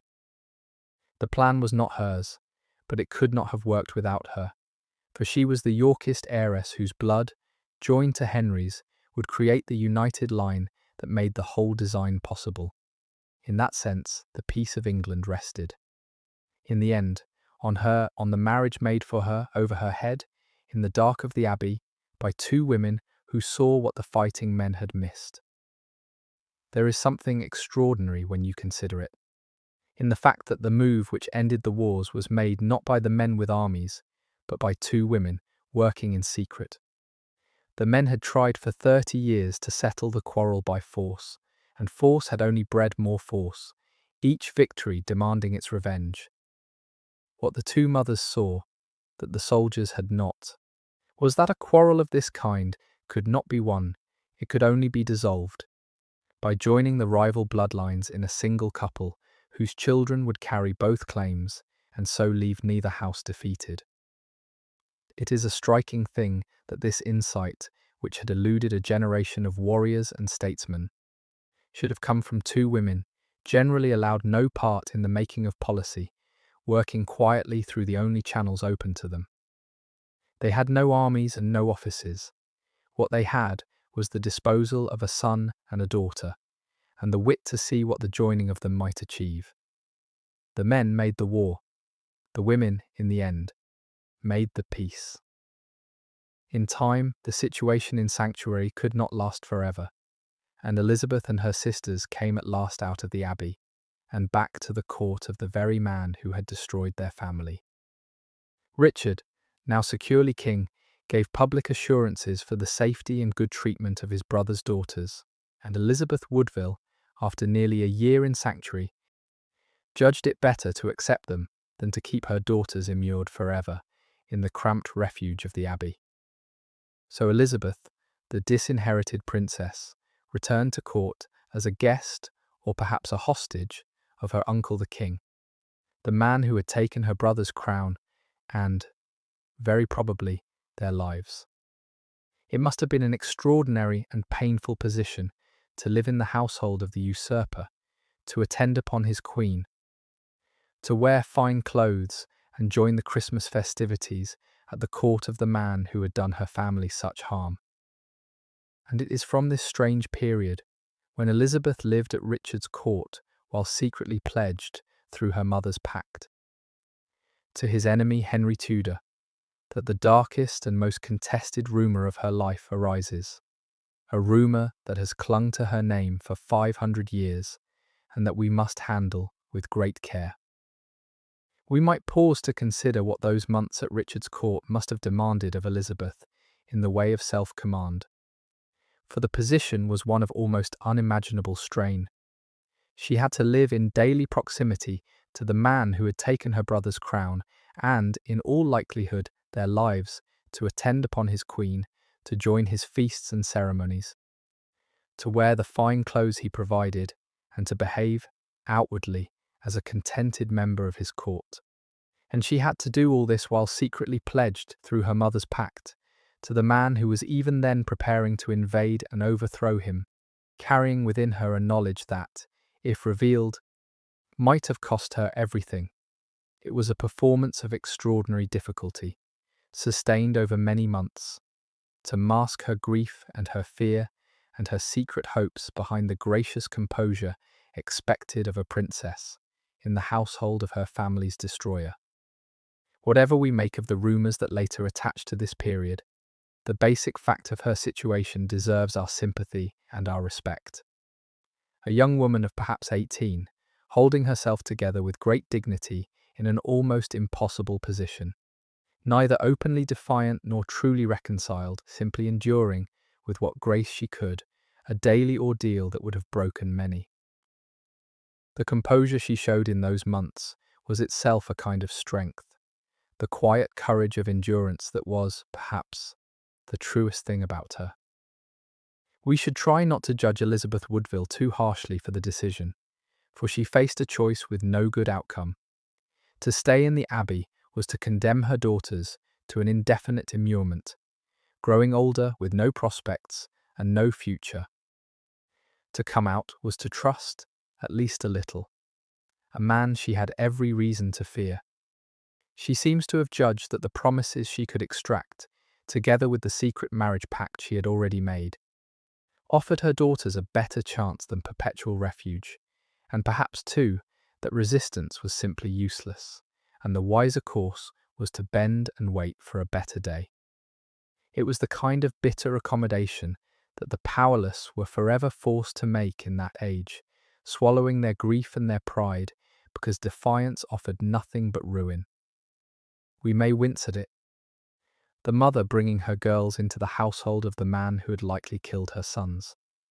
But it is not clear what else she could have done, and the bending may have been the truest courage available to her, the hard, unglamorous courage of surviving and keeping her daughters alive and in play until the wheel should turn again. The rumour was this, that King Richard, whose own queen, Anne Neville, was visibly dying through the early months of 1485, intended, once she was dead, to marry his niece Elizabeth himself, and in some tellings, that Elizabeth was a willing party to the scheme, even in love with her uncle.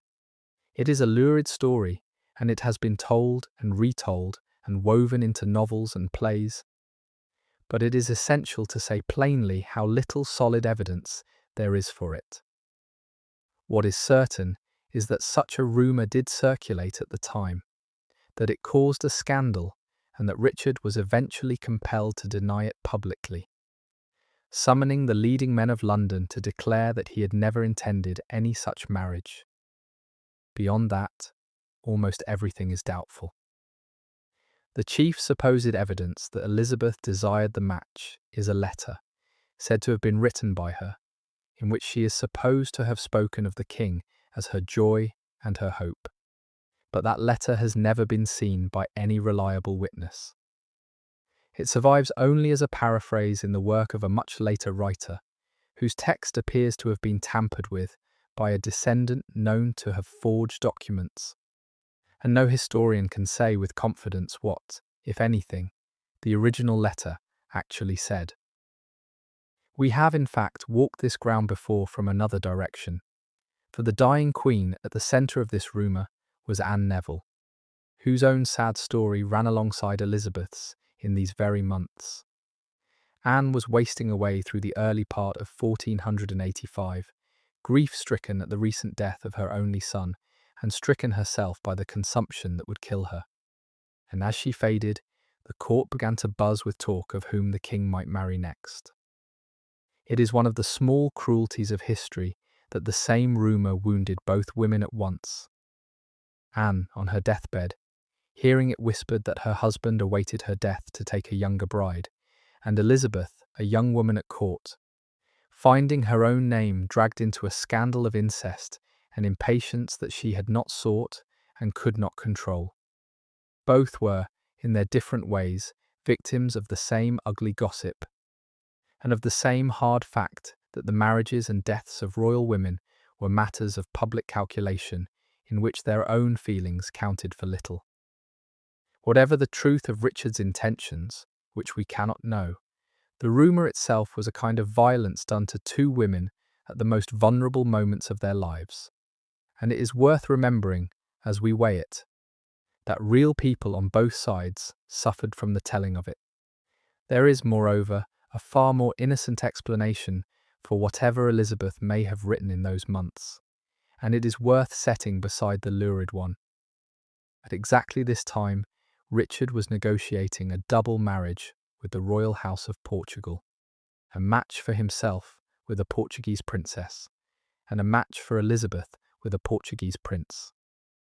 If Elizabeth wrote a letter in the early months of 1485, expressing hope and anticipation about a marriage, it may very well have been this Portuguese marriage she meant, a respectable and advantageous match that would have settled her future honourably, rather than any monstrous union with her uncle. The records of the Portuguese negotiations survive and are real.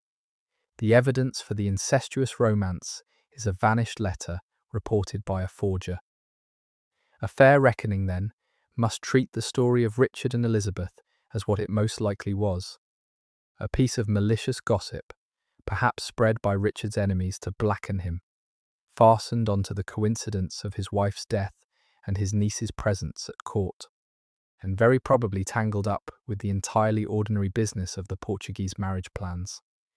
We cannot know what was in Elizabeth's heart, but we can decline to convict her on the strength of a forger's paraphrase, of a desire that the honest evidence does not support.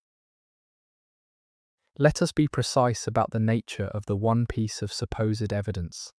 The letter, for its weakness, is the whole crux of the matter. We do not have the letter.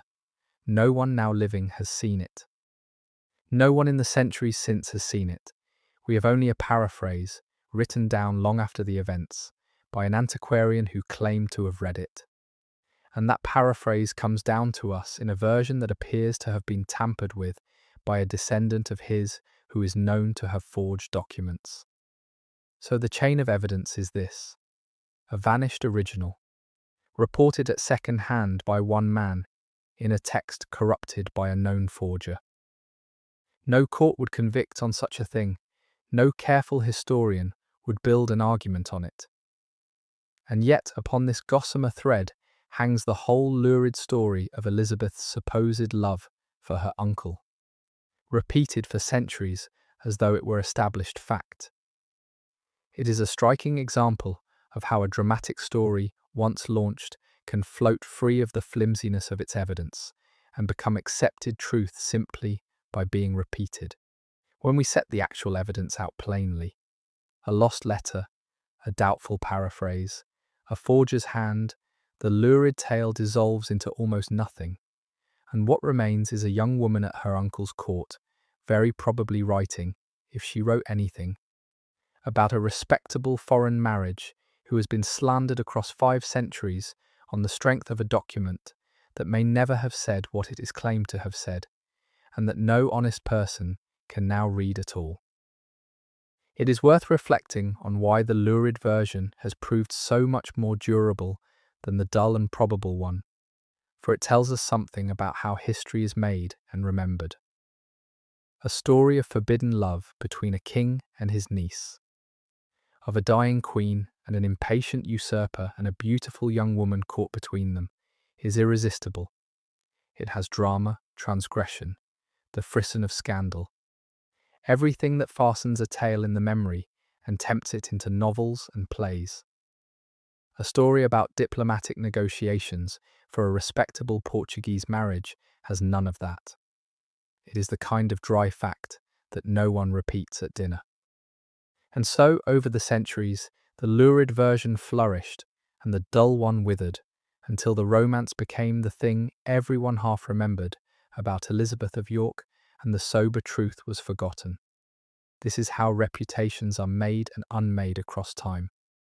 Not by the weight of evidence, but by the appeal of the story, the better tale crowding out the truer one. Elizabeth has been the victim of it, her name attached for 5 centuries to a scandal that probably never was, because the scandal made a better story than the facts. It is worth the effort then to set the record gently straight, to say that the evidence is thin and forged and doubtful, that an innocent explanation lies ready to hand, and that the gentle queen very likely deserves to be acquitted of the lurid charge that the centuries have pinned on her. There is a broader lesson in this for how we should approach the whole of Elizabeth's story, and indeed the stories of women in that age generally. The records that survive were mostly written by men, about the public deeds of men, and women enter them chiefly when they touch the male world of war and succession and scandal. So a woman like Elizabeth comes down to us in fragments, and through distortions, glimpsed at her marriage, her coronation, her death, dragged into a scandal she may have had no part in, reconstructed for the rest. From inference, and from what we know of how such lives were generally lived, we must read her, in other words, partly against the grain of the sources, alert to their silences and their biases, willing to set the probable beside the recorded and to doubt the lurid where the evidence is thin. This is not to invent a convenient Elizabeth to suit our preferences. It is to read the imperfect record with the care and the skepticism it deserves, neither swallowing every rumour nor pretending to a certainty the sources cannot give. The Elizabeth we can recover is necessarily a partial figure, sketched in the gaps of a record that was not much interested in her. But she is worth the effort of recovery, this gentle queen at the hinge of history, and worth the care of telling her story as truly as the broken evidence allows, rather than as luridly as the better tale would have it. As the crisis came to its head in the summer of 1485, with Henry Tudor preparing his invasion across the sea, Richard took the precaution of sending Elizabeth north, away from the coming storm, to the castle of Sheriff Hutton in Yorkshire, deep in the heartland of his own power. It was a sensible move for a king, expecting an invasion launched in part on the promise of marrying her, to remove the prize from reach, to place her safely under guard in the loyal north, where neither the invader nor any rising in her favour could easily get to her. And so Elizabeth, the centre of everyone's calculations, the bride promised to Henry Tudor and rumoured to be desired by Richard, spent the decisive weeks of her life, as she had spent so many others, waiting, removed from the action, a prize held in safekeeping while men prepared to fight over the kingdom, and in a sense, over her. She was at Sheriff Hutton, far from the field, when the matter was at last decided by the sword, and she would have waited there in suspense for the news that would determine everything, whether she was to be the wife of a triumphant Henry, or the captive of a victorious Richard, or something else entirely that she could not foresee. There is a grim aptness in where she spent those waiting weeks, for Sheriff Hutton was a Neville castle, one of the northern strongholds that had come to Richard through his marriage to Anne Neville. So Elizabeth passed the climax of her long ordeal in a house that had belonged to the kingmaker's family, in the heart of the country that had been Anne's and was now Richard's. The two women's stories brushing against each other once more. The one lately dead as queen, the other waiting to learn whether she would be a queen or a captive. And there is a deeper aptness in the simple fact of the waiting itself, for it was the posture of her life. Once again, Elizabeth was somewhere safe and somewhere distant, removed from the action, while elsewhere men decided everything that mattered about her future. She did not march, did not fight, did not choose. She waited, in a northern castle, for news of a battle that would tell her who she was to be. It is the image that captures her better than any other, the woman at the centre of the kingdom's fate, sitting quietly in a far-off room, waiting to be told what had been decided about her life by other people, in another place, with swords. The matter was decided on the 22nd of August, 1485, on a field in Leicestershire called Bosworth. Henry Tudor, who had landed in Wales with a small force and gathered support as he marched, met King Richard's larger army there, and in the battle that followed the crucial lords held back or changed sides at the decisive moment, and Richard, refusing to flee, was cut down fighting, the last king of England to die in battle. The crown was taken from the field, and the victory belonged to Henry Tudor, who was proclaimed King Henry VII. In the space of a single morning, the whole world had changed again for Elizabeth, waiting in the north. The uncle who had destroyed her family was dead. The man to whom her mother had promised her was king, and the marriage pact made in secret in the dark days of sanctuary was suddenly, astonishingly, about to become real. Elizabeth was brought south from Sheriff Hutton, no longer a disinherited princess or an usurper's hostage, but the promised bride of the new king, the woman whose marriage would, if all went as planned, finally join the warring roses and seal the peace of the kingdom. It is one of the strange facts of Elizabeth's story that the most decisive event of her life was one at which she was not present, and in which she played no active part. Bosworth settled everything for her. Whether she would be a queen or a captive, whose wife she would be, what would become of her house and her future, and she experienced it as a piece of news carried north to her after the fact. The outcome of a battle fought by men over a kingdom, and, in a sense, over her, while she waited far away. This was the shape of her life in miniature.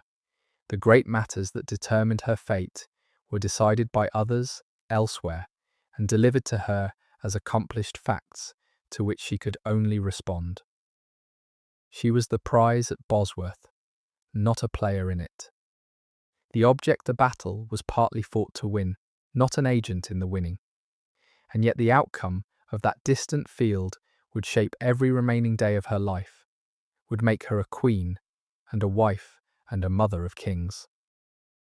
There is something that captures her whole condition in the image of her at Sheriff Hutton, waiting for the news, the woman at the centre of everything and in control of nothing, whose destiny was being decided, as it always was, by other hands, on a field she would never see. And it is worth pausing on the man who won that battle and would be her husband, for Henry Tudor was as strange a figure in his way as any in her story. He had spent almost his whole life in exile, a hunted fugitive with a claim to the English throne so thin that few took it seriously. From the age of 14, he had lived abroad, dependent on foreign courts, moving from refuge to refuge as the diplomatic winds shifted, his survival never certain. He had not set foot in England for 14 years when he landed in Wales to make his bid for the crown. He was, in short, a near stranger to the kingdom. He came to rule and to the woman he had promised to marry, a man shaped by a lifetime of insecurity and exile, cautious, watchful, hardened, accustomed to trusting no one and to guarding himself at every turn.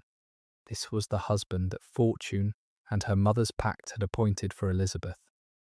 not a glamorous prince, but a wary exile turned king, a man whose whole nature had been formed by danger and uncertainty.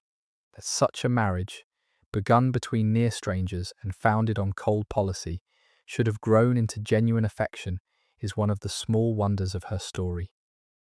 But it began as the joining of two people who scarcely knew each other, the Yorkist princess and the Lancastrian exile, brought together not by any choice of their own, but by the long working out of the wars that had shaped them both. The wariness that Henry brought to his throne would, in time, become almost a sickness of suspicion, and it shaped the court in which Elizabeth lived her queenship. As the years passed and the pretenders rose and the old insecurity gnawed at him, Henry grew ever more watchful, ever more grasping, ever more inclined to see threats everywhere and to guard against them with money and informers and the cold machinery of control. It made him an effective king. In his way, he died in his bed, having founded a dynasty and filled a treasury, no small achievements after the chaos that had gone before. But it cannot have made him an easy man to live beside. Elizabeth shared her life with a husband who trusted almost no one, who counted everything, who carried always the inward tension of a man who had won a glittering prize and feared every moment to lose it. That she seems to have made a real and affectionate marriage with such a man is the more remarkable for it, a testament, perhaps, to her own gentleness, which may have been one of the few things that could soothe so guarded a heart. She brought to that anxious court and that wary king a softness and a grace that were her particular gift, and it may be that Henry, who trusted so little, came to trust and to lean upon his gentle wife precisely because she asked nothing and threatened nothing and offered only kindness. In the end, the depth of his grief suggests that she had become his one place of rest.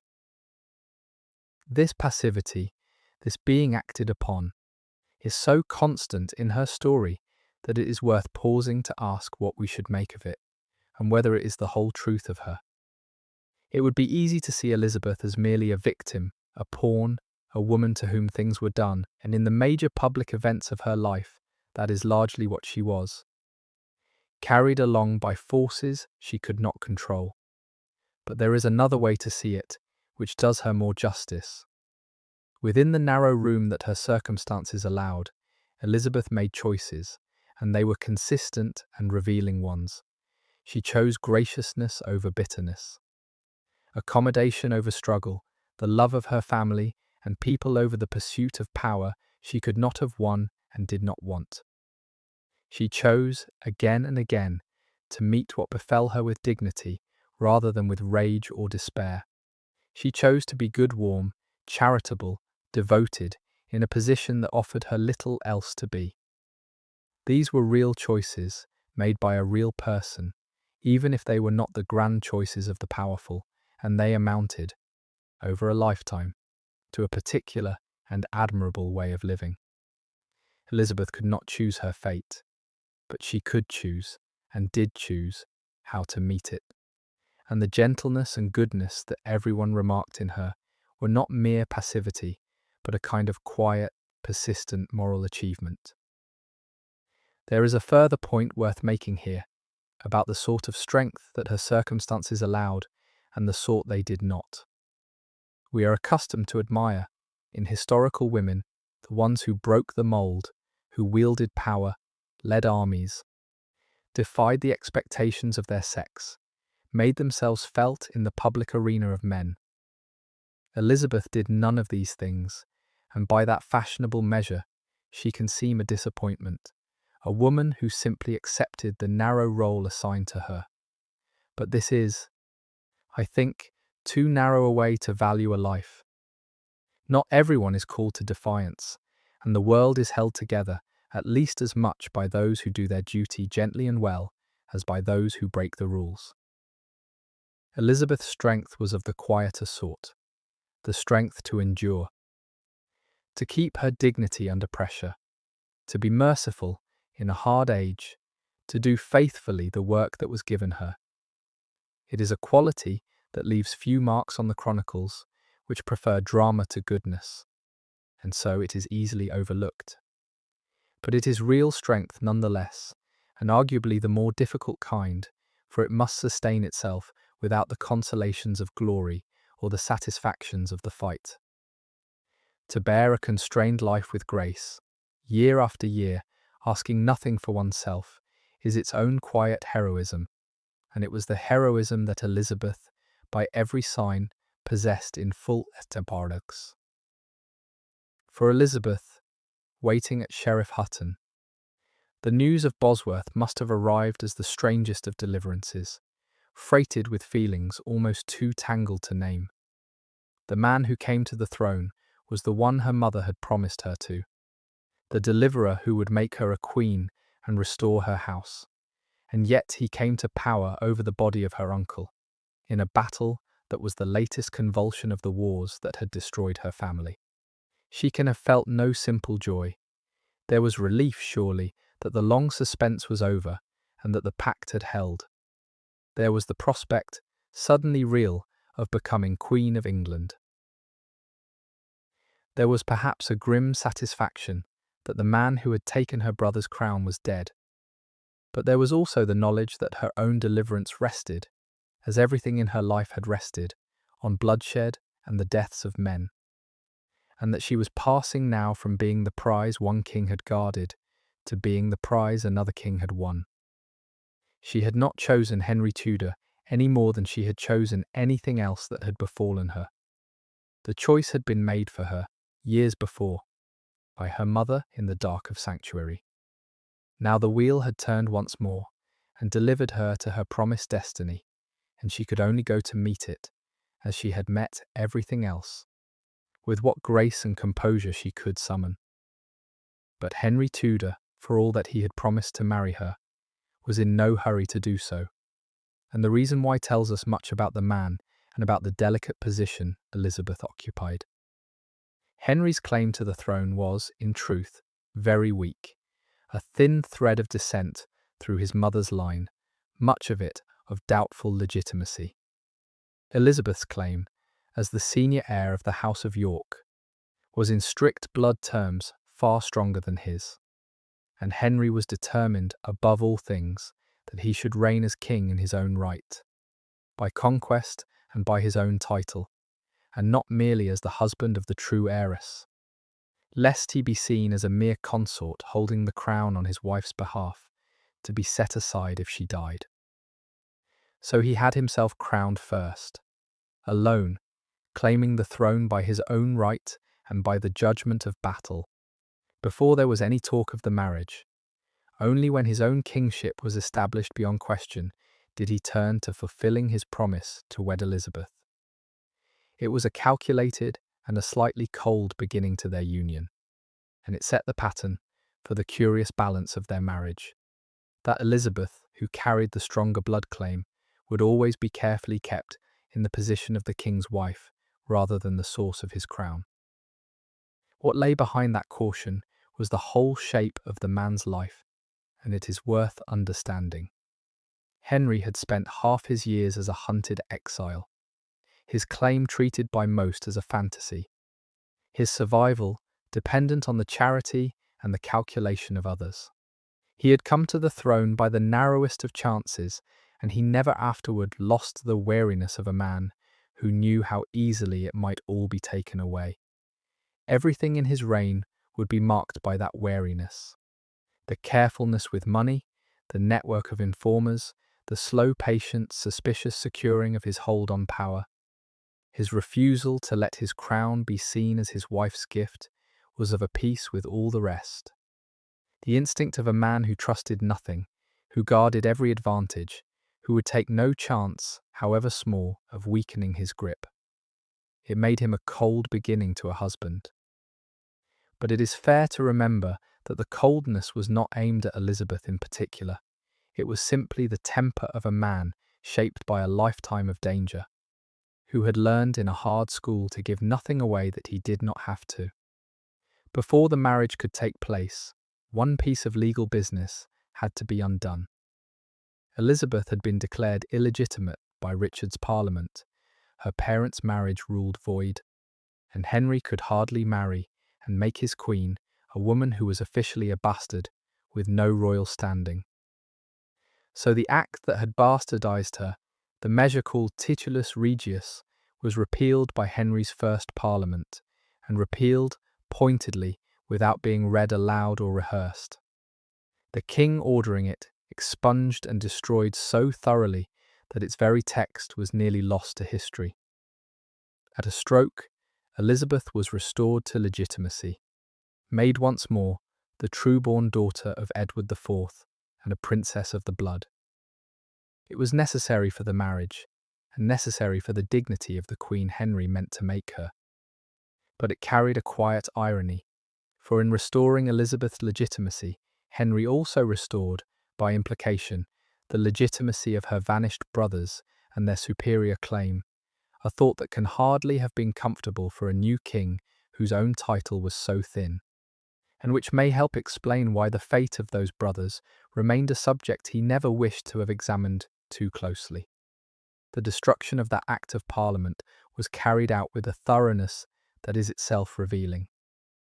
Henry did not merely repeal the measure that had bastardized Elizabeth, he ordered it struck from the record so completely that the very text was to be destroyed. Every copy hunted down and burned, the thing erased from history as though it had never been. It was an unusual and a telling order.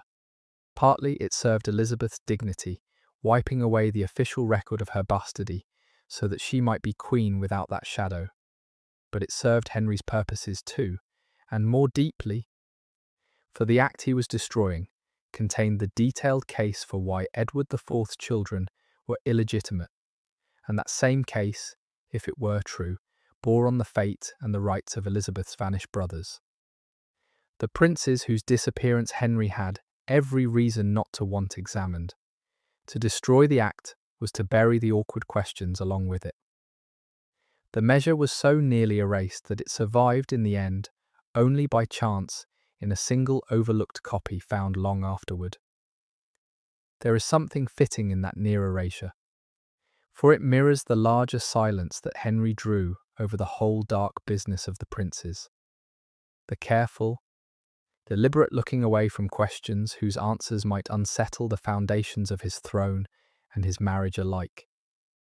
There is an irony worth pausing on in the restoring of Elizabeth's legitimacy, for in mending her status, Henry quietly reopened a danger to his own. The act that had bastardized her had bastardized all her siblings too, including her vanished brothers. To repeal it was to restore in principle not only Elizabeth's legitimacy, but theirs. And if the boys were legitimate, and if either of them somehow lived, then there existed a claimant with a better right to the throne than Henry himself, or even than Elizabeth.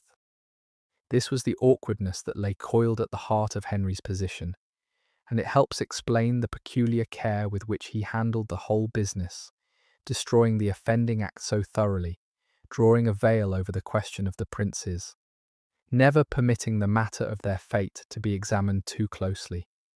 His own title was safest if the princes were dead, and the question of their legitimacy never raised. Yet he could not make Elizabeth his queen without restoring the legitimacy of her whole family, brothers included. He managed the contradiction by silence and erasure, restoring her legitimacy indeed, while burying as far as he could the questions that restoration raised. It was the careful, evasive solution of a careful, evasive man. And it left the great question of the princes where it has remained ever since, unexamined, unresolved, deliberately left in the dark by a king who had every reason not to want light shed upon it. All of this points to the one long shadow that lay across Elizabeth's marriage and her husband's reign and could never quite be dispelled. The unresolved fate of her brothers. The two boys had vanished into the Tower in the summer of Richard's usurpation and had never reliably been seen again. And what became of them no one could say with certainty then, and no one can say with certainty now. We will not pretend to solve here what 5 centuries of inquiry have not. But it is essential to Elizabeth's story to understand the shadow it cast.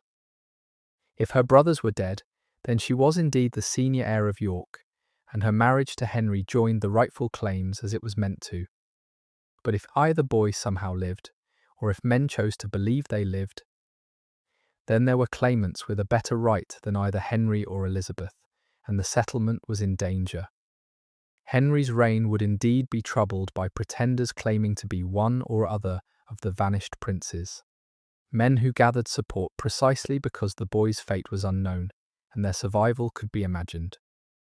Elizabeth lived her whole queenship in the shadow of that uncertainty, never knowing for sure what had happened to the brothers she had last seen as a girl, watching impostors rise in their names, unable ever to mourn them properly or to be entirely sure they were gone. It was a peculiar and a lasting grief, the open wound at the centre of her family's story, and it never fully healed. The pretenders who troubled Henry's reign in the names of the vanished princes deserve a word, for they made the open wound of the brothers' fate a recurring agony of Elizabeth's queenship.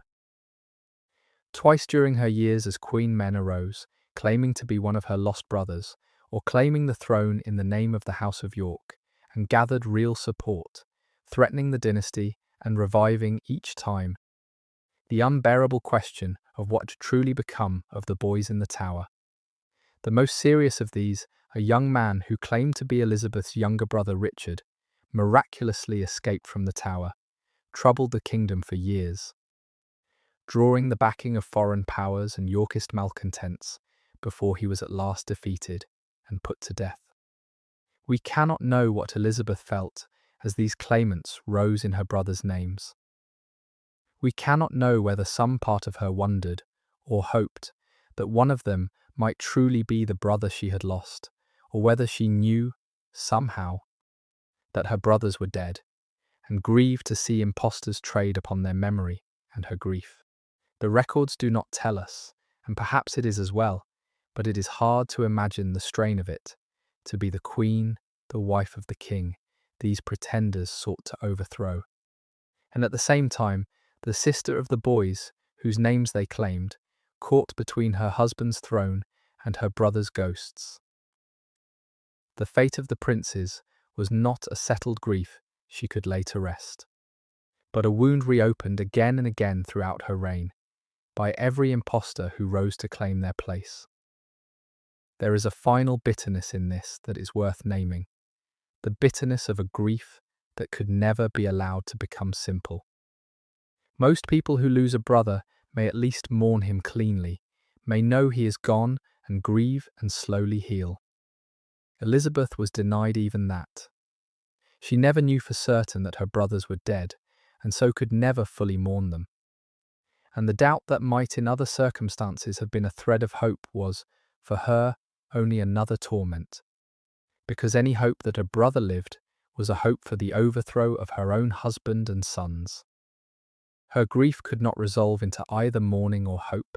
It was held forever in a cruel suspension, unable to settle. To lose a brother is hard, to lose him into an uncertainty that politics forbids you ever to resolve, so that you can neither bury him nor wish him alive, is a refinement of cruelty that few are asked to bear. This was the shape of Elizabeth's deepest private sorrow, carried beneath the public serenity of her queenship all her life, a wound that could not close, a loss that could not be mourned, a question she was never permitted to answer, or even, in safety, to ask. The wedding of Henry VII and Elizabeth of York took place on the 18th of January, 1486, some 5 months after Bosworth. She was 19 years old, he was 29, and whatever the cold calculations that had preceded it, the marriage itself was an occasion of genuine rejoicing in the kingdom, for it meant, to a country exhausted by 30 years of intermittent civil war, the longed-for joining of the two houses whose quarrel had caused so much bloodshed. The White Rose of York and the Red Rose of Lancaster were united at last, not on a battlefield, but at an altar, in the persons of this young man and woman, and from their union would come, it was hoped, a new line of kings in whom both claims were merged and the old quarrel finally laid to rest. The image of the two roses joined into one, the red and white Tudor rose, was born of this marriage, and it became the emblem of the new age. Elizabeth, who had been a princess and a fugitive and a disinherited bastard and a hostage, was now Queen of England, the bride in whom her broken country pinned its hopes of peace. It was the fulfillment of the pact made in the darkness of sanctuary, and the beginning of the dynasty that would bear her children's name. We should try to feel the depth of the longing that this marriage answered, for it is easy, from a distance, to see only the politics and miss the genuine emotion. A whole generation of English men and women had known nothing but the recurring fever of the wars, had grown up amid the killing of kings, the sudden reversals, the families destroying one another, the bone-deep insecurity in which no peace ever seemed to last. People were weary of it in a way that is hard to overstate, weary unto the soul of the bloodshed and the fear. And here, suddenly, was something that looked like an answer. Not another victory to be avenged, but a wedding, a joining, a healing. The young Yorkist princess and the Lancastrian claimant, married at an altar, seemed to make flesh the hope that the long nightmare might at last be over.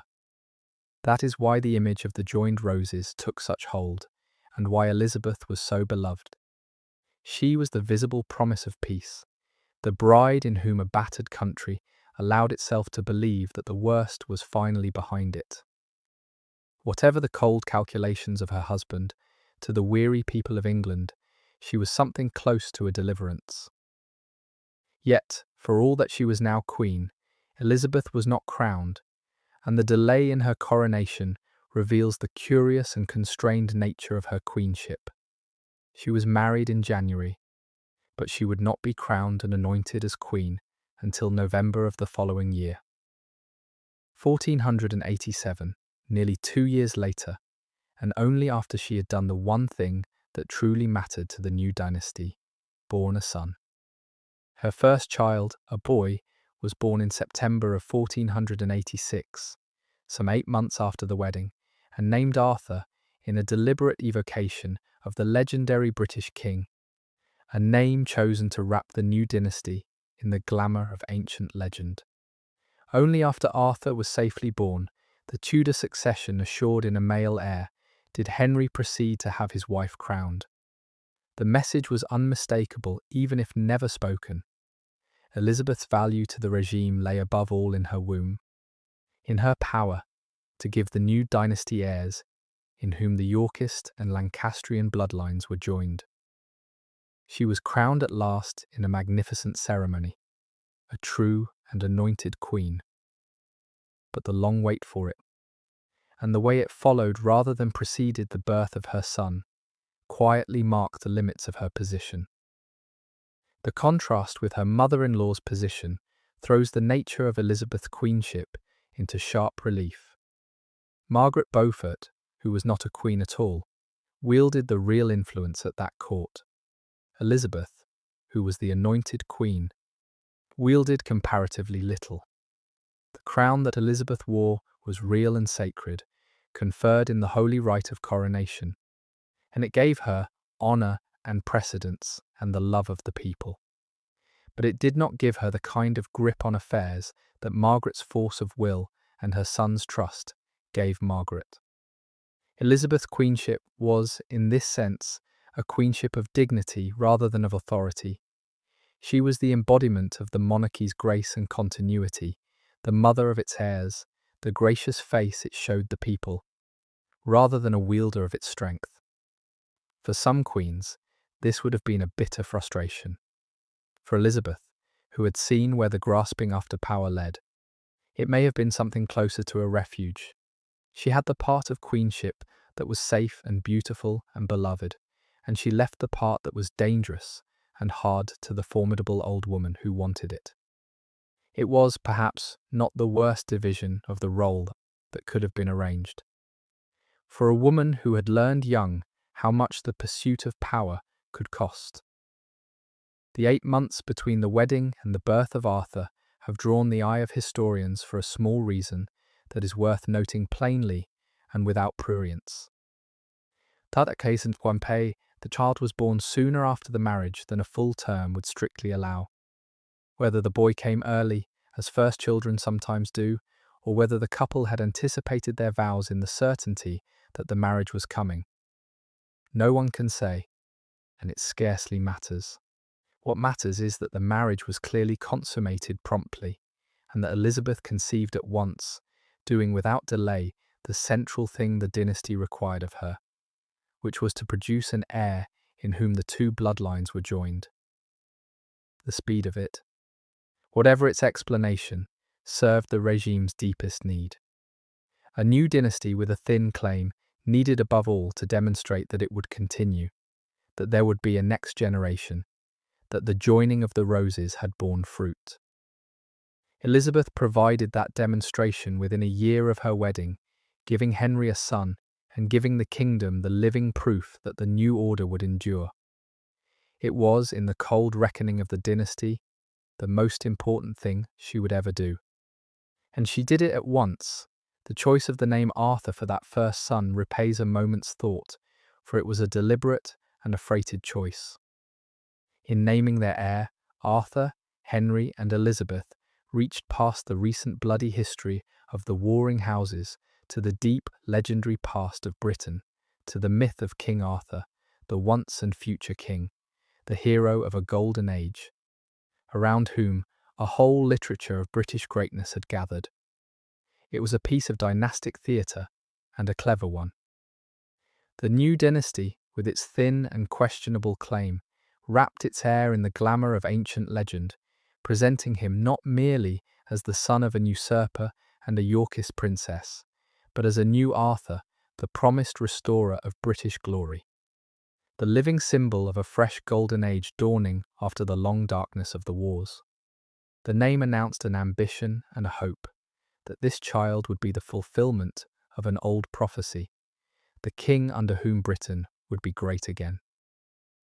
There is a special poignancy, then, in the fact that this Arthur died before he could reign, the golden promise of his name unfulfilled, the hoped-for new age passing instead to his younger brother. But in the autumn of 1486, when Elizabeth bore him, the name was all hope and ambition, a declaration that the joining of the roses had produced not merely an heir, but the dawn of something splendid.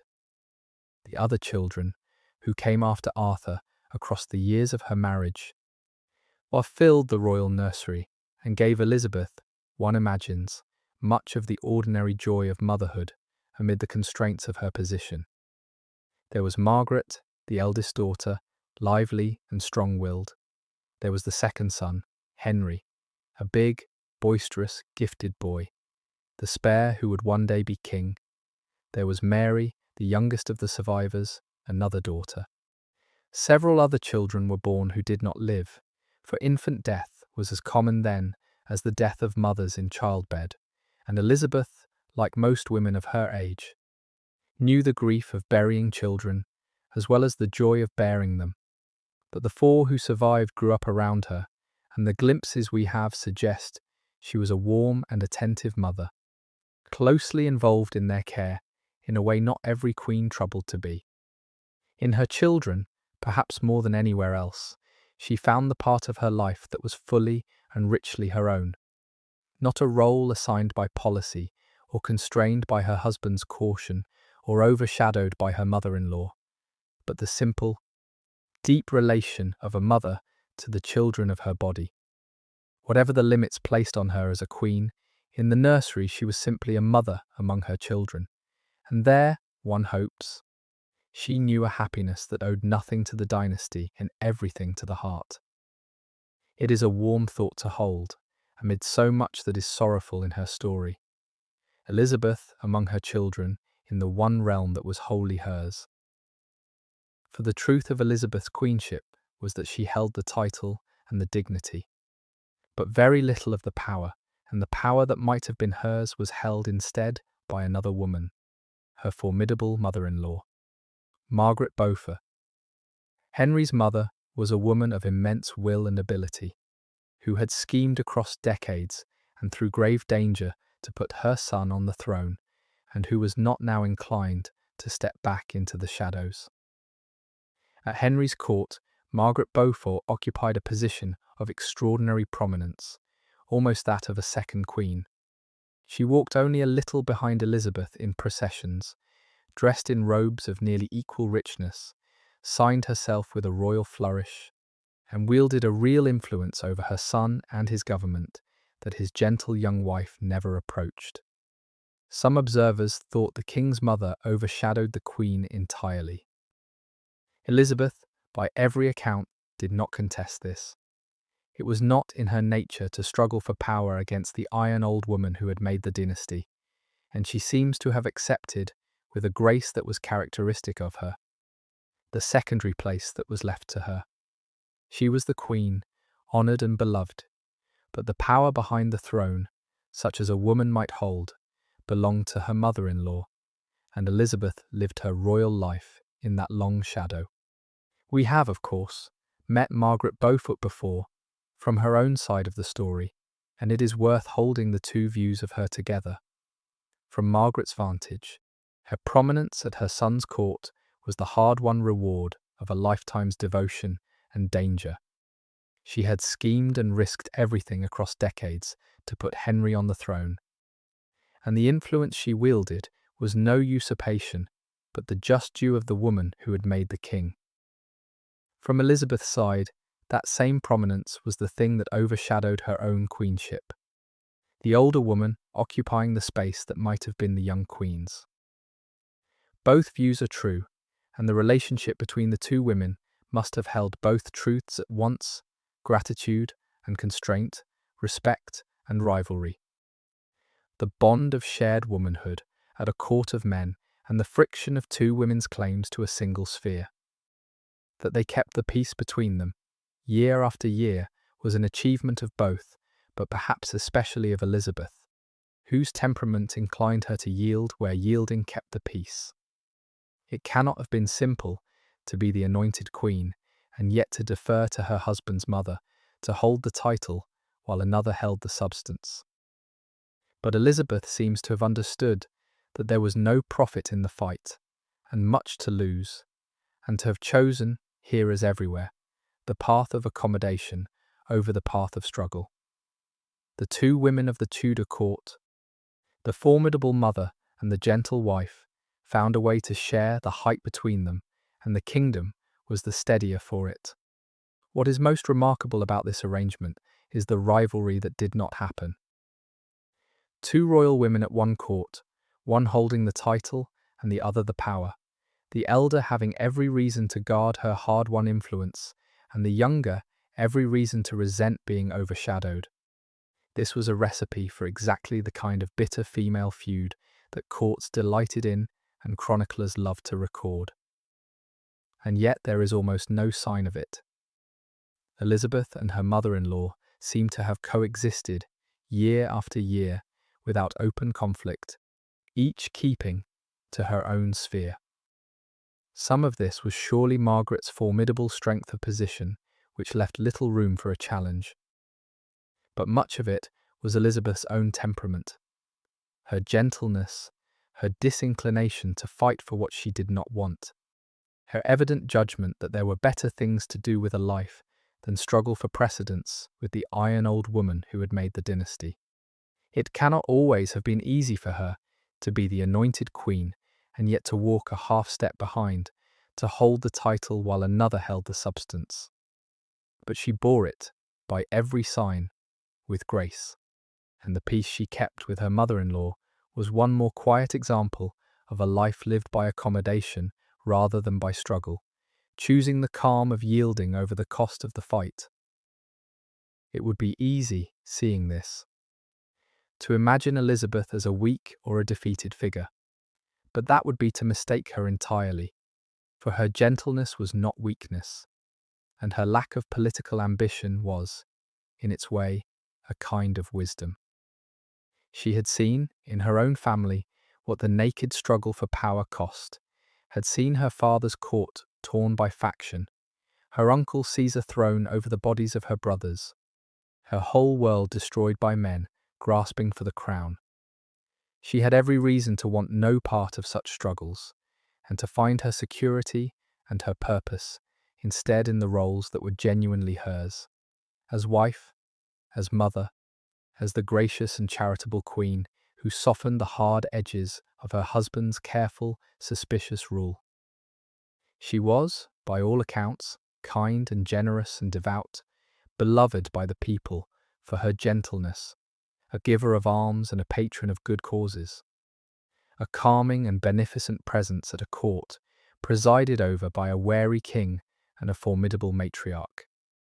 If she did not wield power, she wielded something else: affection, dignity, the quiet moral authority of a good woman in a high place.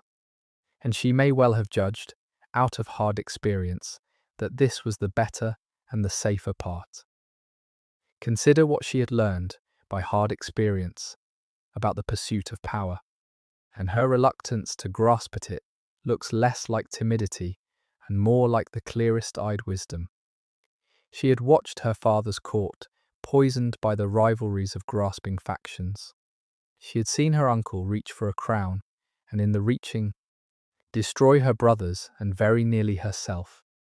She had lived through the destruction of her whole family by men who would stop at nothing in the contest for the throne. She knew, as few people ever know it, exactly what the naked struggle for power cost, and exactly how it ended, in blood, in ruin, in the deaths of children. It is no wonder that, given the chance to live otherwise, she chose to. She found her purpose not in the dangerous arena of politics, but in the things that were genuinely and safely hers: her children, her household, her charities and devotions, the gracious and beneficent role of a queen who was loved rather than feared. It may look, from the outside, like a small life for a woman of her birth and claim, but it may equally have been a deliberate choice, made by someone who had seen the alternative up close and wanted no part of it. A choice for peace and safety and love over power and danger. By a woman who had more reason than most to know which was the better bargain. It is also worth remembering that the room for a queen consort to exercise power was in any case narrow, and narrower still under a king like Henry. A medieval queen's recognised sphere was domestic and ceremonial and intercessory. She was expected to bear heirs, to embody the grace and piety of the monarchy, to plead with her husband for mercy on behalf of suppliants, to patronise good causes, but not to govern. Real political power lay with the king and the men of his council, and a queen who reached beyond her sphere was viewed with suspicion, as Margaret of Anjou had been. Under Henry VII, moreover, who held the threads of power tightly in his own careful hands and shared real influence with almost no one save his formidable mother, there was even less space than usual for a queen to wield authority. So when we say that Elizabeth held little power, we should be clear that this was, in large part, simply the normal condition of a queen consort, intensified by the particular character of her husband's rule. She was not unusually powerless for a queen. She was a queen in an age and under a king that left queens little power to hold. What was distinctive about Elizabeth was not that she lacked authority, but the grace with which she filled the role that was actually open to her, the gentle, charitable, beloved embodiment of the monarchy's softer face. We might picture, too, the daily texture of her queenship, which unfolded far from the council chamber in a world of its own. There were the great ceremonies of the court and the church calendar, in which the queen played her stately part, the round of the royal residences, the household moving between palaces as the seasons turned, the management of her own great establishment of ladies and servants and officers. There were her devotions, the steady round of prayer and observance that filled a pious woman's days. There were her charities, the giving of alms, the patronage of religious houses and scholars and craftsmen, There were her children, and the close attention she gave to their upbringing. And there was the constant ceremonial work of being a queen, the appearances, the processions, the receiving of petitioners, the embodiment of the monarchy's grace before the people. It was a full life, if not a powerful one, with its own rhythms and duties and satisfactions, lived largely in the domestic and ceremonial and devotional spheres that were a queen's proper realm. We should not imagine her idle or frustrated. Chafing at her lack of power, by every sign she filled her allotted role with grace and found in it purpose enough. The queenship she held may have been one of dignity rather than authority, but it was a real vocation, fully lived. And she seems to have given herself to it with the same quiet faithfulness she brought to everything.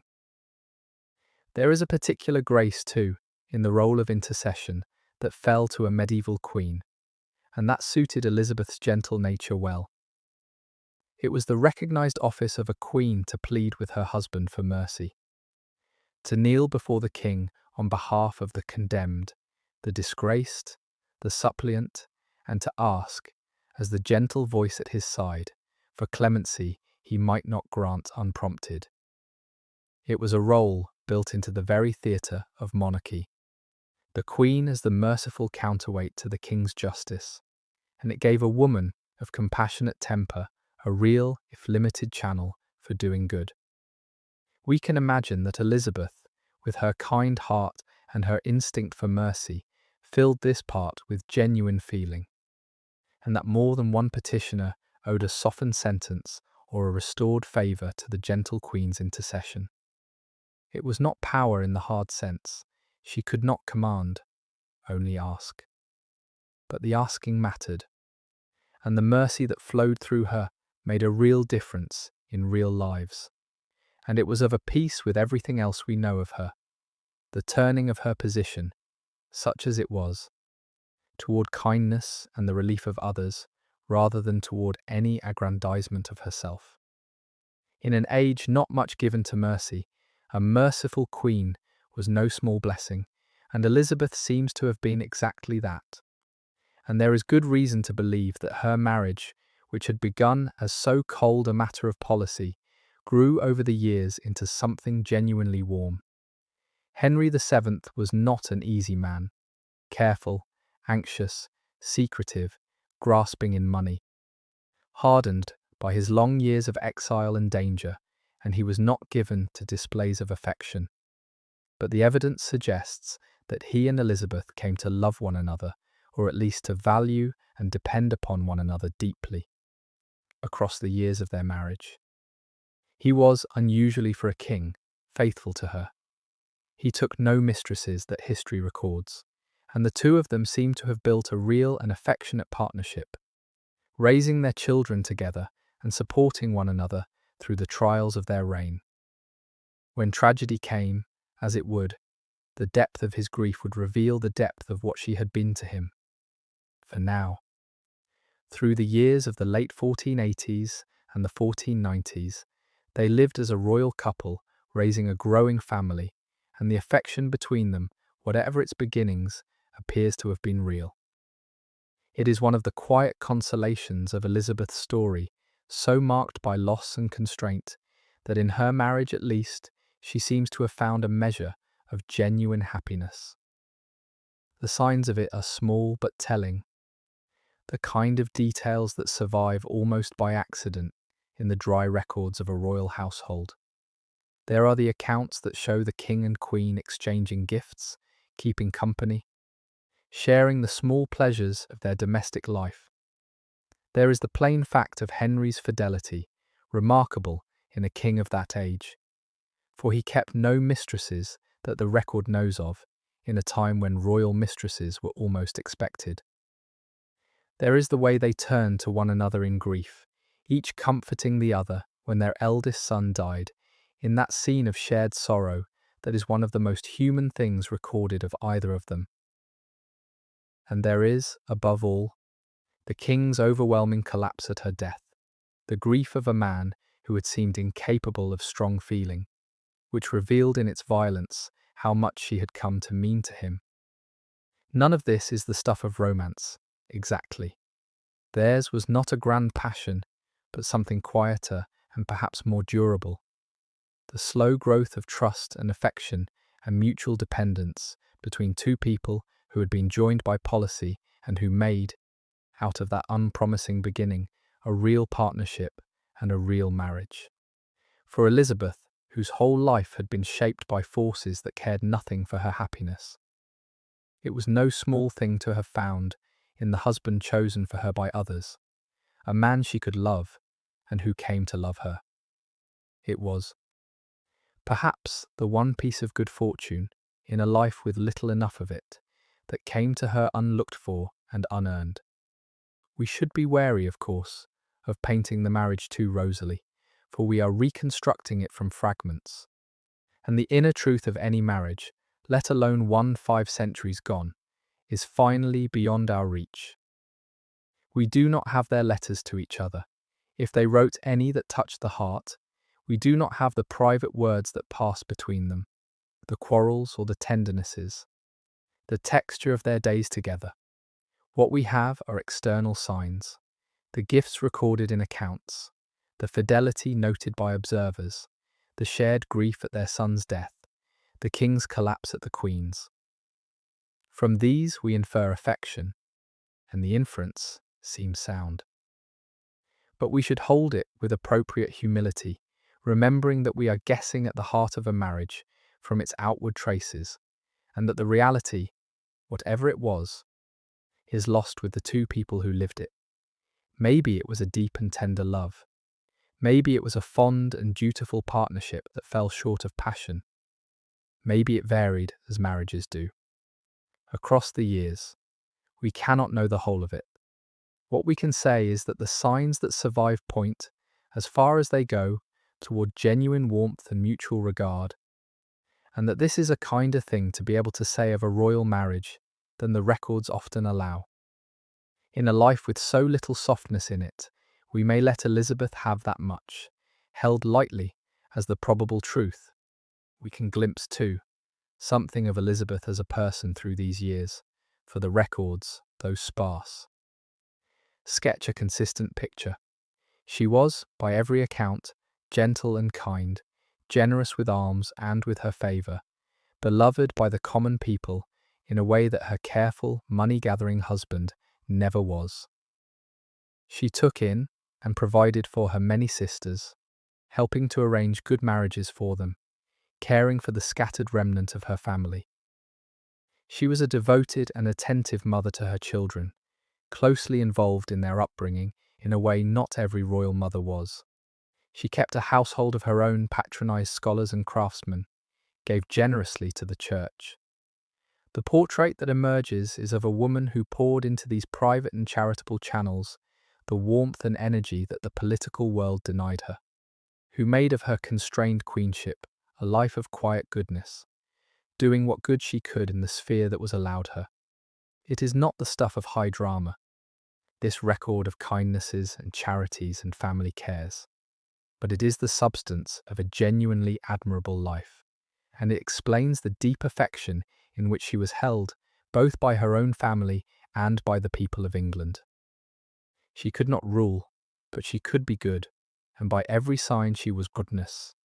In a queen is not the smallest of the virtues, nor the least remembered. One window into her inner life, faint but real, is what we know of her relationship with her many sisters, the other daughters of Edward IV, who had shared her childhood and survived the family's ruin. Elizabeth did not forget them once she was queen. She took an interest in their fortunes, helped to see them suitably married, kept them about her or near her, and seems to have remained the elder sister who looked after the rest, even from the height of a throne. It is a small thing perhaps, but a telling one, for it shows the warmth and constancy of her family feeling, surviving all the catastrophes that had scattered and bastardized and endangered them. The girls who had huddled together in sanctuary, who had seen their father die and their brothers vanish and their world destroyed, remained bound to one another. And Elizabeth, raised highest of them all, used her position to care for the others. There is something quietly admirable in that fidelity to her sisters, that refusal to forget the family of her ruined childhood once she had risen above its wreckage. It is of a piece with everything else. We glimpse of her, the kindness, the constancy, the turning of her good fortune toward the care of others, rather than the aggrandizement of herself. The eldest sister of a broken family did not abandon the rest when she became a queen. She gathered them in and looked after them, as an elder sister should. For Elizabeth's great work and her great joy was her children, and in them she fulfilled both the dynasty's need and her own heart. Over the years of her marriage she bore Henry 7 or 8 children, of whom 4 survived to grow up, and through those 4, the blood of York and Lancaster, joined in her, flowed out into the future of England and beyond. There was Arthur, the eldest, the longed-for heir, raised from birth to be a king.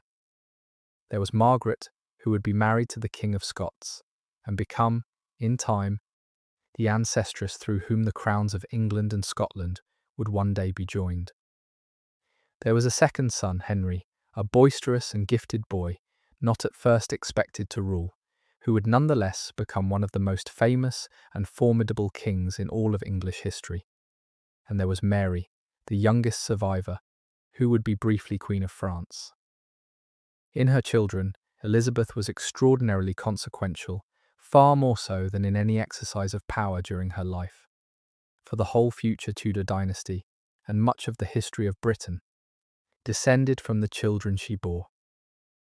The gentle queen who held so little power in her own day became, through her motherhood, one of the great ancestresses of English history. The repeated dangers of childbirth that Elizabeth faced across her married years deserve to be understood, for they were the constant shadow over a woman's life in that age, and they would in the end be the death of her. Each pregnancy was a passage through real peril.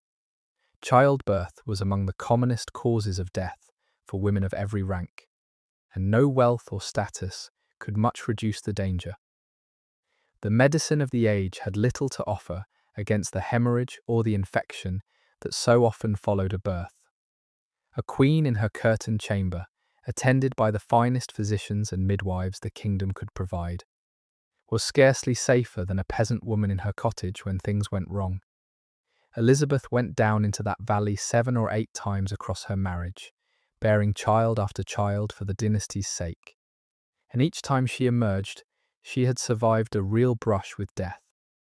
We should not let the routine nature of it, in that age, obscure the courage it required, repeated again and again, for every woman who bore children knew that each confinement might be her last, and bore them anyway.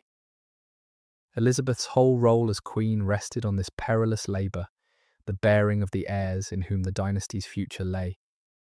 She gave her body to it, over and over, with the quiet matter-of-factness expected of her.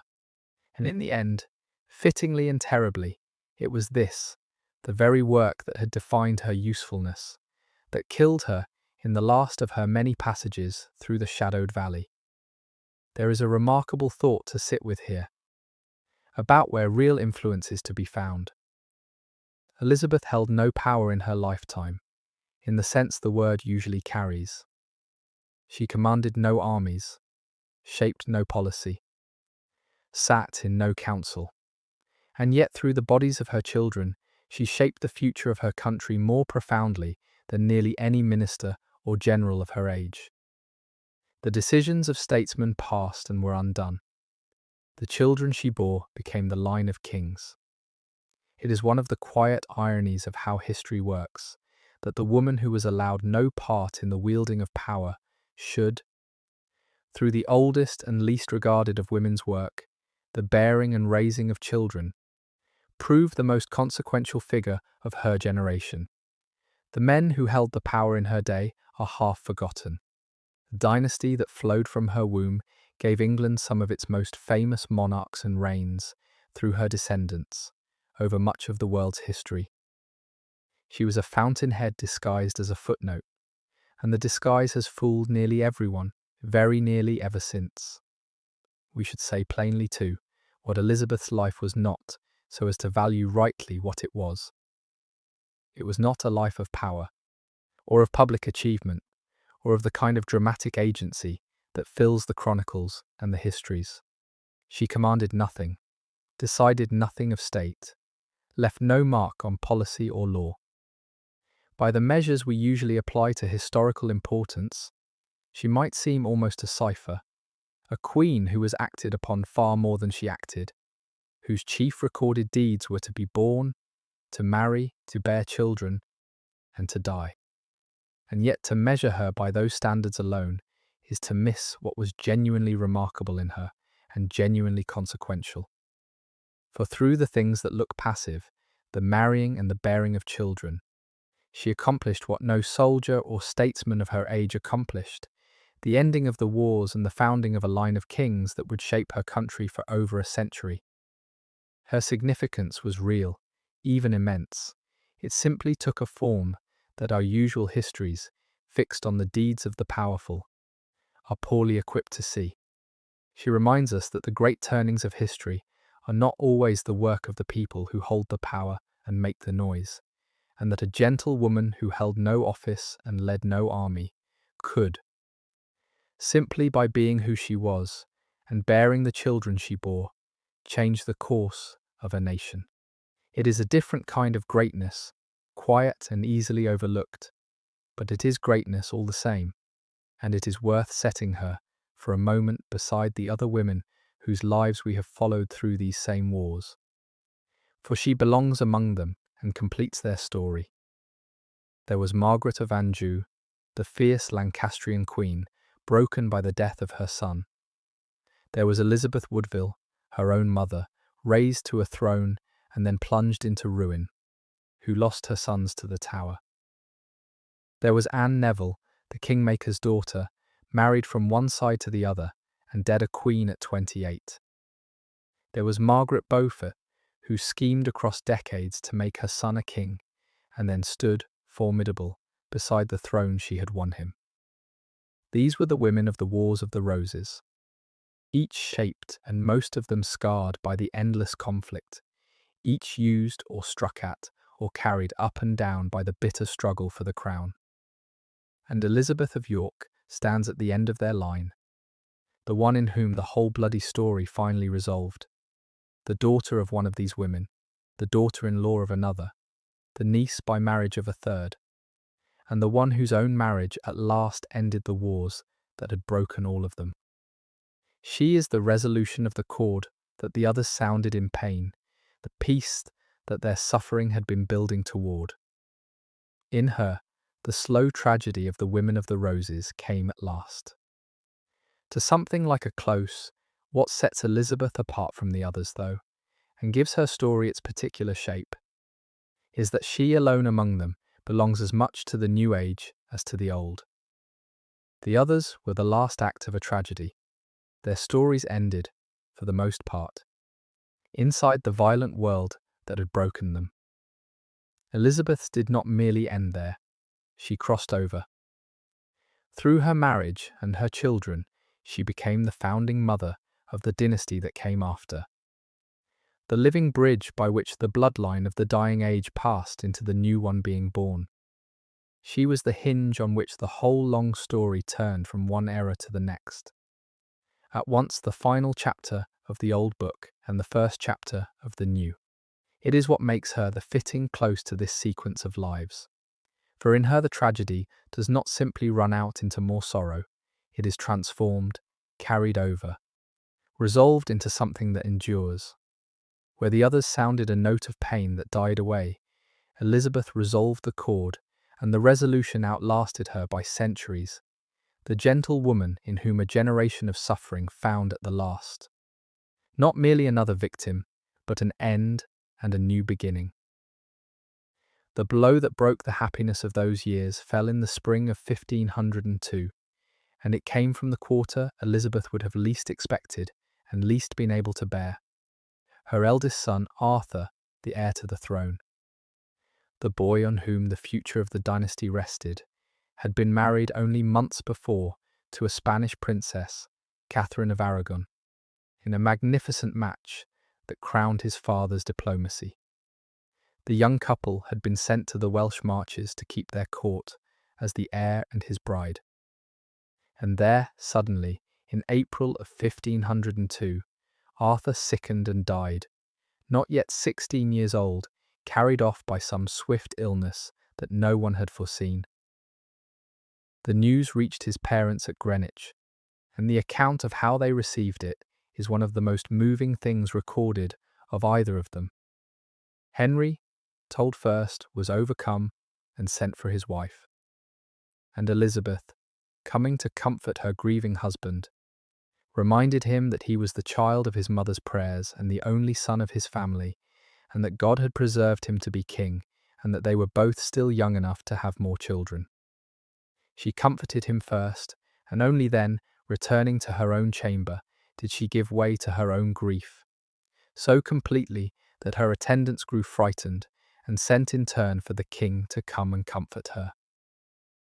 It is a glimpse, across 5 centuries, of a real marriage and a shared sorrow, each spouse holding the other up in turn beneath a grief almost too great to bear.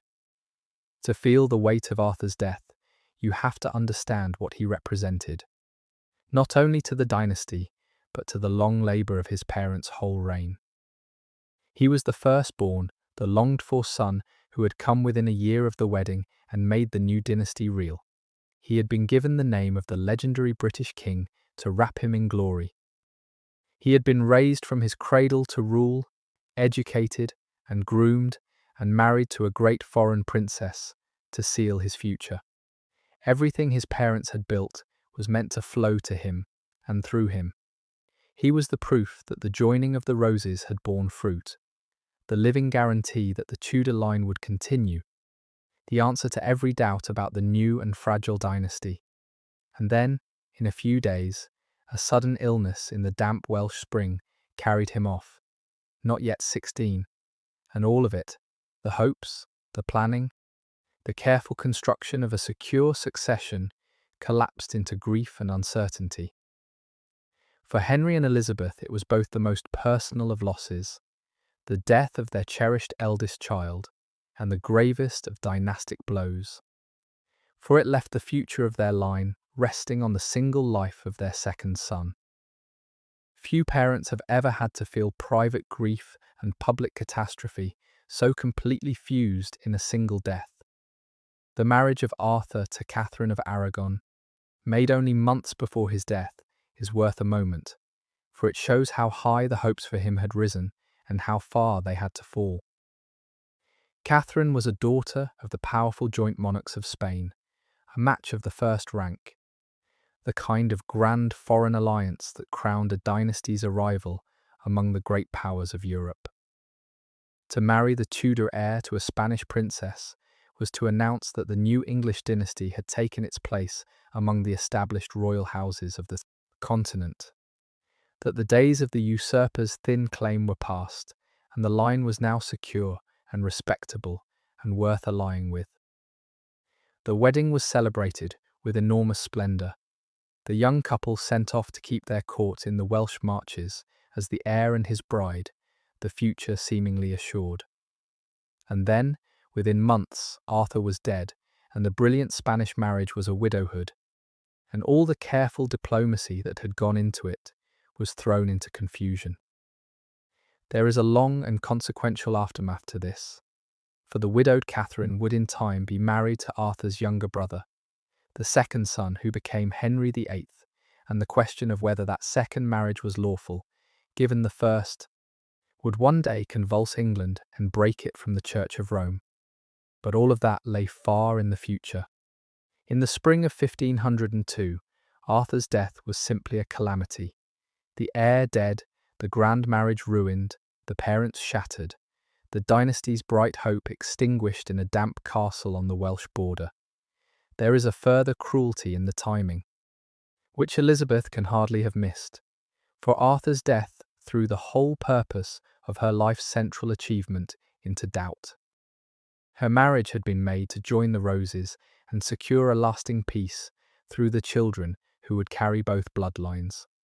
Arthur had been the first fruit and the chief hope of that design, the heir in whom the union was meant to be perpetuated. His death did not undo the joining of the houses, but it shook the security that the joining was meant to provide, throwing the succession back onto a single young life and reviving, for a sickening moment, the old spectre of an uncertain inheritance that had caused so much bloodshed before. Elizabeth had given her life to the making and securing of this dynasty. She had been the bride of its peace and the mother of its heirs. And now she watched its security crack with the death of her eldest son, and felt, perhaps, the cold breath of the old chaos that she had spent her life helping to lay to rest. It was not only a mother's grief, but a kind of vocational grief, the grief of seeing the great work of one's life suddenly imperiled.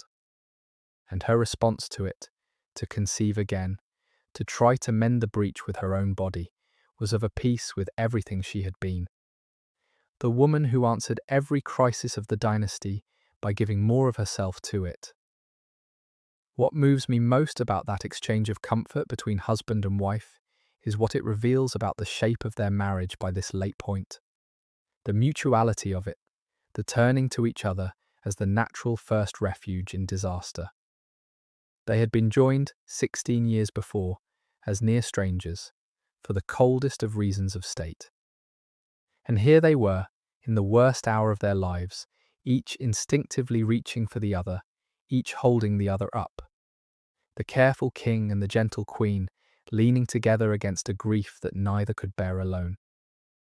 Whatever the marriage had been at its beginning, this is what it had become. A true partnership.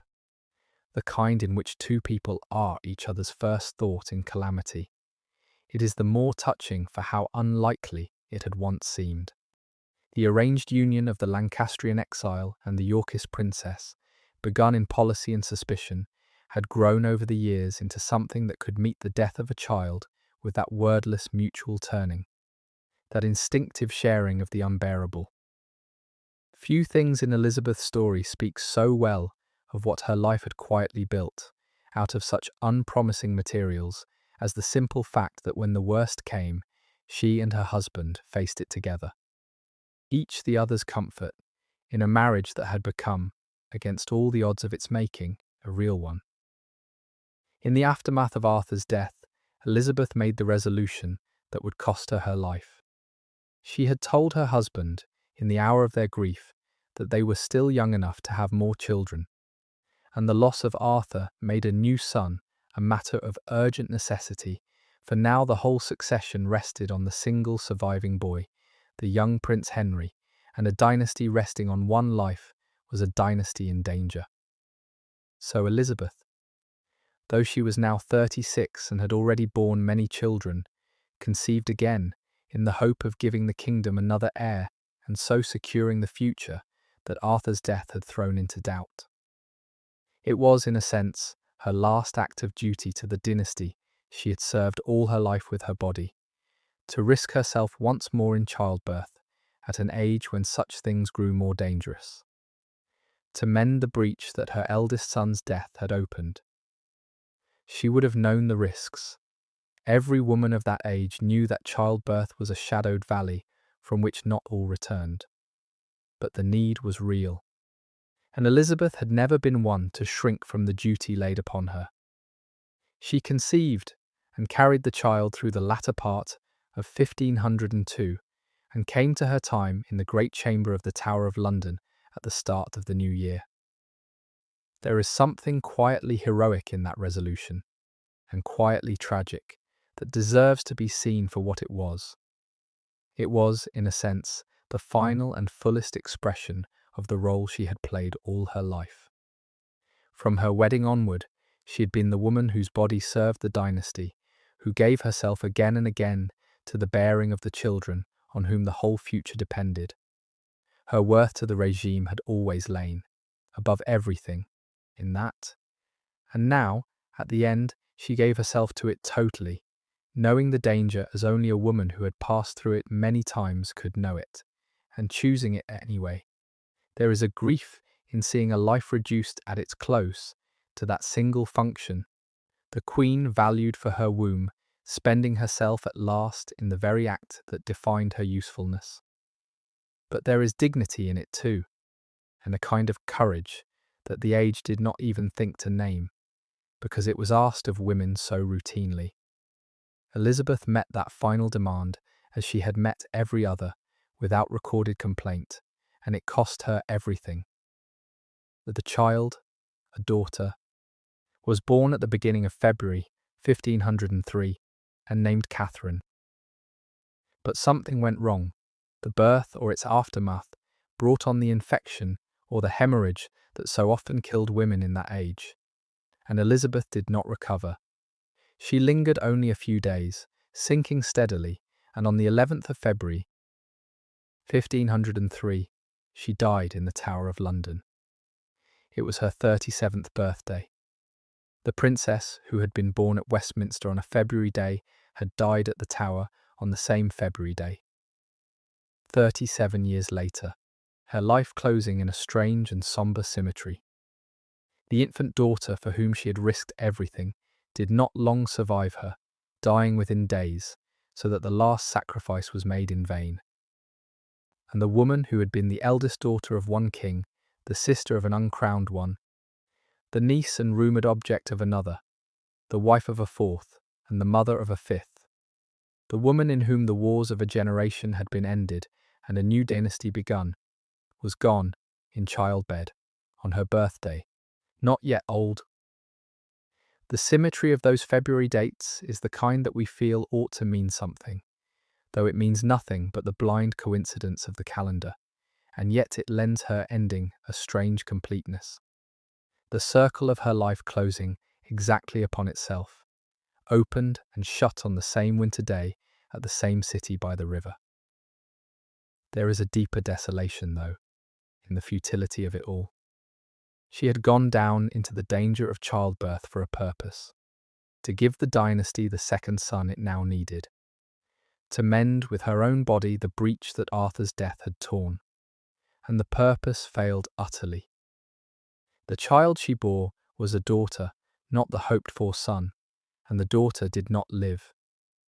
The infant followed her mother into the grave within days, so that the whole sacrifice was made for nothing. Elizabeth died to secure the succession, and the succession was not secured by her death. She spent her life to mend the breach, and the breach remained.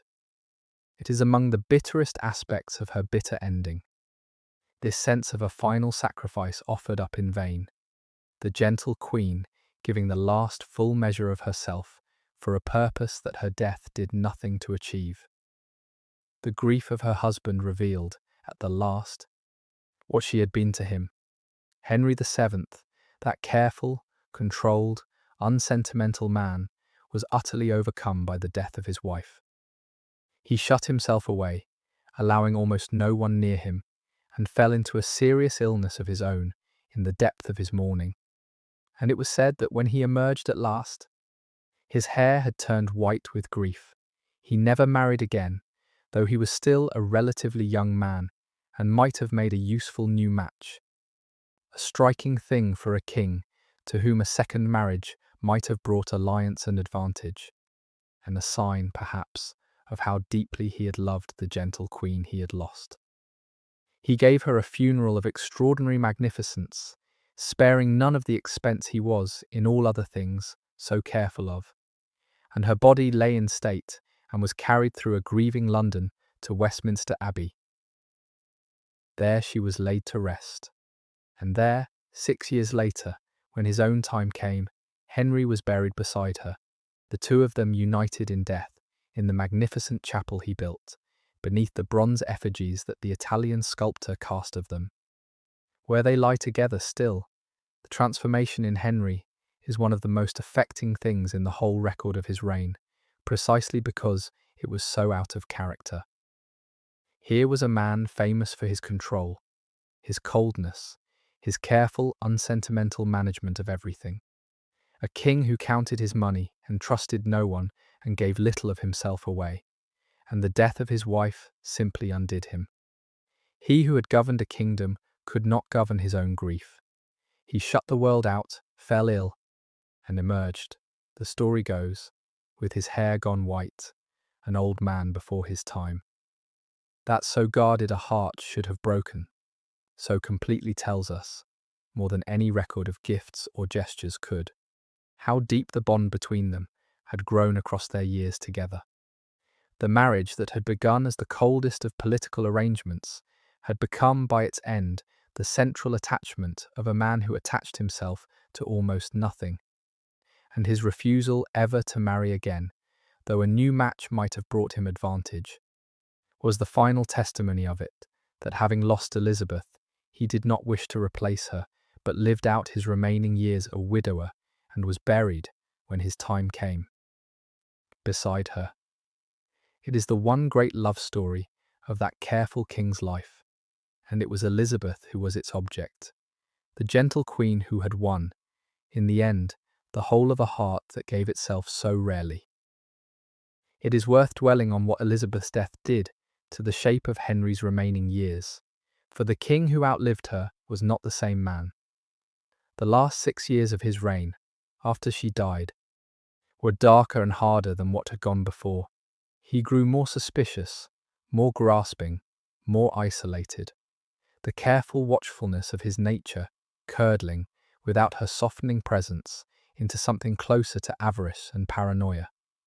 The Queen had been, it seems, a moderating influence, the warm centre of his domestic life, and perhaps the one person who could soften his hard edges. And with her gone, the harshness had freer rein. His subjects felt the difference in the rapacity of his last years, the squeezing for money, the climate of fear. It is one more measure of what Elizabeth had been, this darkening of her husband after her death, the sense that her presence had held something in check that her absence let loose. She had wielded no power, made no policy, but she had been, it appears, a real good in the life of the realm simply through what she was, the soft counterweight to her husband's hardness. And when that counterweight was removed, the scale tipped, and England felt it. Her chief political effect, perhaps, was one that could only be seen in its absence, the difference between the reign with her in it and the colder, harsher reign that followed when she was gone. The magnificence of the funeral he gave her is itself worth noting, for in a man so careful with money, it was its own kind of declaration. Henry VII was famous, even notorious, for his parsimony, his gathering and hoarding of wealth, his reluctance ever to part with a penny he need not, was among the defining traits of his reign and his reputation. And yet for this one occasion, the careful king flung his caution aside, and spent on his wife's obsequies a sum that astonished those who knew his habits. The man who begrudged every ordinary expense poured out a fortune to honour his dead queen, and there is no more eloquent testimony to his grief than that. We measure love, sometimes, by what it overcomes, and that Elizabeth's death overcame, for once, the deepest-rooted instinct of her husband's nature, opening the closed hand of the most tight-fisted king in English history, tells us as much about what she had been to him as all his white hair and his weeping. The parsimonious king spent like a spendthrift to bury her, because some griefs will not be governed even by a lifetime's habit, and this was one. The chapel in which she was finally laid to rest deserves a word, for it was, in a sense, her husband's last and greatest gift to her, though he had begun it only shortly before she died. Henry had commissioned a magnificent New Lady Chapel at the east end of Westminster Abbey, the building we now know as the Henry VII Chapel, one of the supreme achievements of late medieval English architecture, a soaring fantasy of fan vaulting and stone tracery and carved saints, its ceiling spread like lacework far overhead. It was meant from the first as the burial place of the new dynasty, the resting place of the Tudor line, and Elizabeth was among the first to be laid there. When the chapel was complete and the splendid tomb within it ready, with its bronze effigies of king and queen lying side by side, Elizabeth was given her final resting place at the heart of it, and there, 6 years later, Henry came to lie beside her. The chapel still stands, and the tomb within it, and the bronze figures of the two of them lie there yet, side by side as they have lain for 500 years, in the most beautiful building that the dynasty they founded ever raised. It is a fitting monument to the woman who joined the Roses, not the unmarked grave that swallowed so many of the women of her broken age, but a place of surpassing beauty at the heart of the church, where England crowns its kings, where the founders of the new age lie together in honour and in peace. And so we come to the end of her, and to the question of what, in the end, we should make of so quiet a life, set at so loud a turning of history. Elizabeth of York wielded no power, fought no battles, made no policy, left no writings, spoke no words that history thought worth recording at length. By the measures we usually apply, she was a minor figure, acted upon far more than acting, carried through her own life by forces she did not control, and yet she stands at one of the chief hinges of the English past, the woman in whom the long wars ended and the famous dynasty began, the mother and grandmother and great-grandmother of the monarchs who shaped the modern history of her country. She mattered enormously, and she mattered through the quietest of means, through enduring, through marrying, through bearing children, through being gentle and good in a hard, high place. There is a lesson in her, if we want one, about the kinds of greatness that our histories overlook, that the world is turned not only by the loud and the powerful, but sometimes by the quiet and the kind, and that a gentle woman who asked nothing for herself could, simply by living her constrained life with grace, carry her broken country across the threshold from one age into the next. She was the bride of peace and the mother of a dynasty, and she did it all without ever raising her voice. It is a strange and a beautiful kind of greatness, and it was hers. Let the long story settle now into quiet, as her own life settled at the last. Think of the strange shape of it. The princess born at the summit of her father's fortunes, with the bells of London ringing for her, the child who fled into sanctuary with her frightened mother. The would-be Queen of France, whose grand marriage dissolved into nothing. The girl whose father died and whose brothers vanished, and whose whole house came crashing down. The disinherited bastard, the usurper's hostage, the centre of 1,000 calculations and a cruel and lingering rumour, the bride in whom the warring roses were joined at last, the gentle queen who held so little power and so much love, the mother of a great dynasty, and at the end, the grieving woman who gave her life trying to mend the breach that her son's death had torn, dying in the Tower on her own birthday. Few lives have ever stood at so exact a hinge of history, the last princess of the old broken world and the first queen of the new one that rose from its ruins. Through her children flowed the blood of both the warring houses, mingled and reconciled into all the kings and queens who came after. Her son would be the mighty Henry VIII. Her granddaughter, the great Elizabeth, who gave her age its name. She held no power and changed everything. The candles burn low. The two roses are joined and at peace. And the gentle queen, who was so long a pawn, and at the last a mother of kings, comes quietly to her rest. Think, before we let her go, of how completely she bridged the two ages, how she stood, almost alone, with one foot in each of two ages that we now think of as utterly separate. She was born a medieval princess, the daughter of a king who fought in the old dynastic wars, christened into the age of the Plantagenets that stretched back unbroken for 300 years, and she died the first queen of the Tudors, the mother of the dynasty that we think of as the beginning of modern England, the grandmother of the age of Shakespeare and the Armada and the Reformation. The whole vast turn from the medieval to the modern era ran, in a sense, straight through her marriage that ended the old wars, through her body that bore the new line. She was the daughter of the last age and the mother of the next, the living hinge on which English history swung from one world into another, and she did it not by any act of power or will, but simply by being who she was and bearing the children she bore, the quiet instrument through which the great change was accomplished.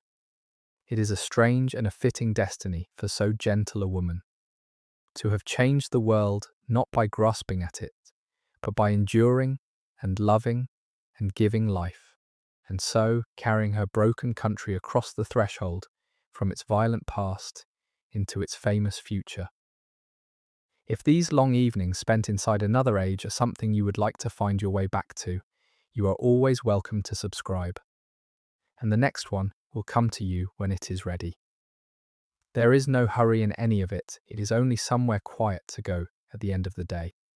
Until then, sleep well, stay warm, be kind to the people in your house, and I will see you in the next one. Good night.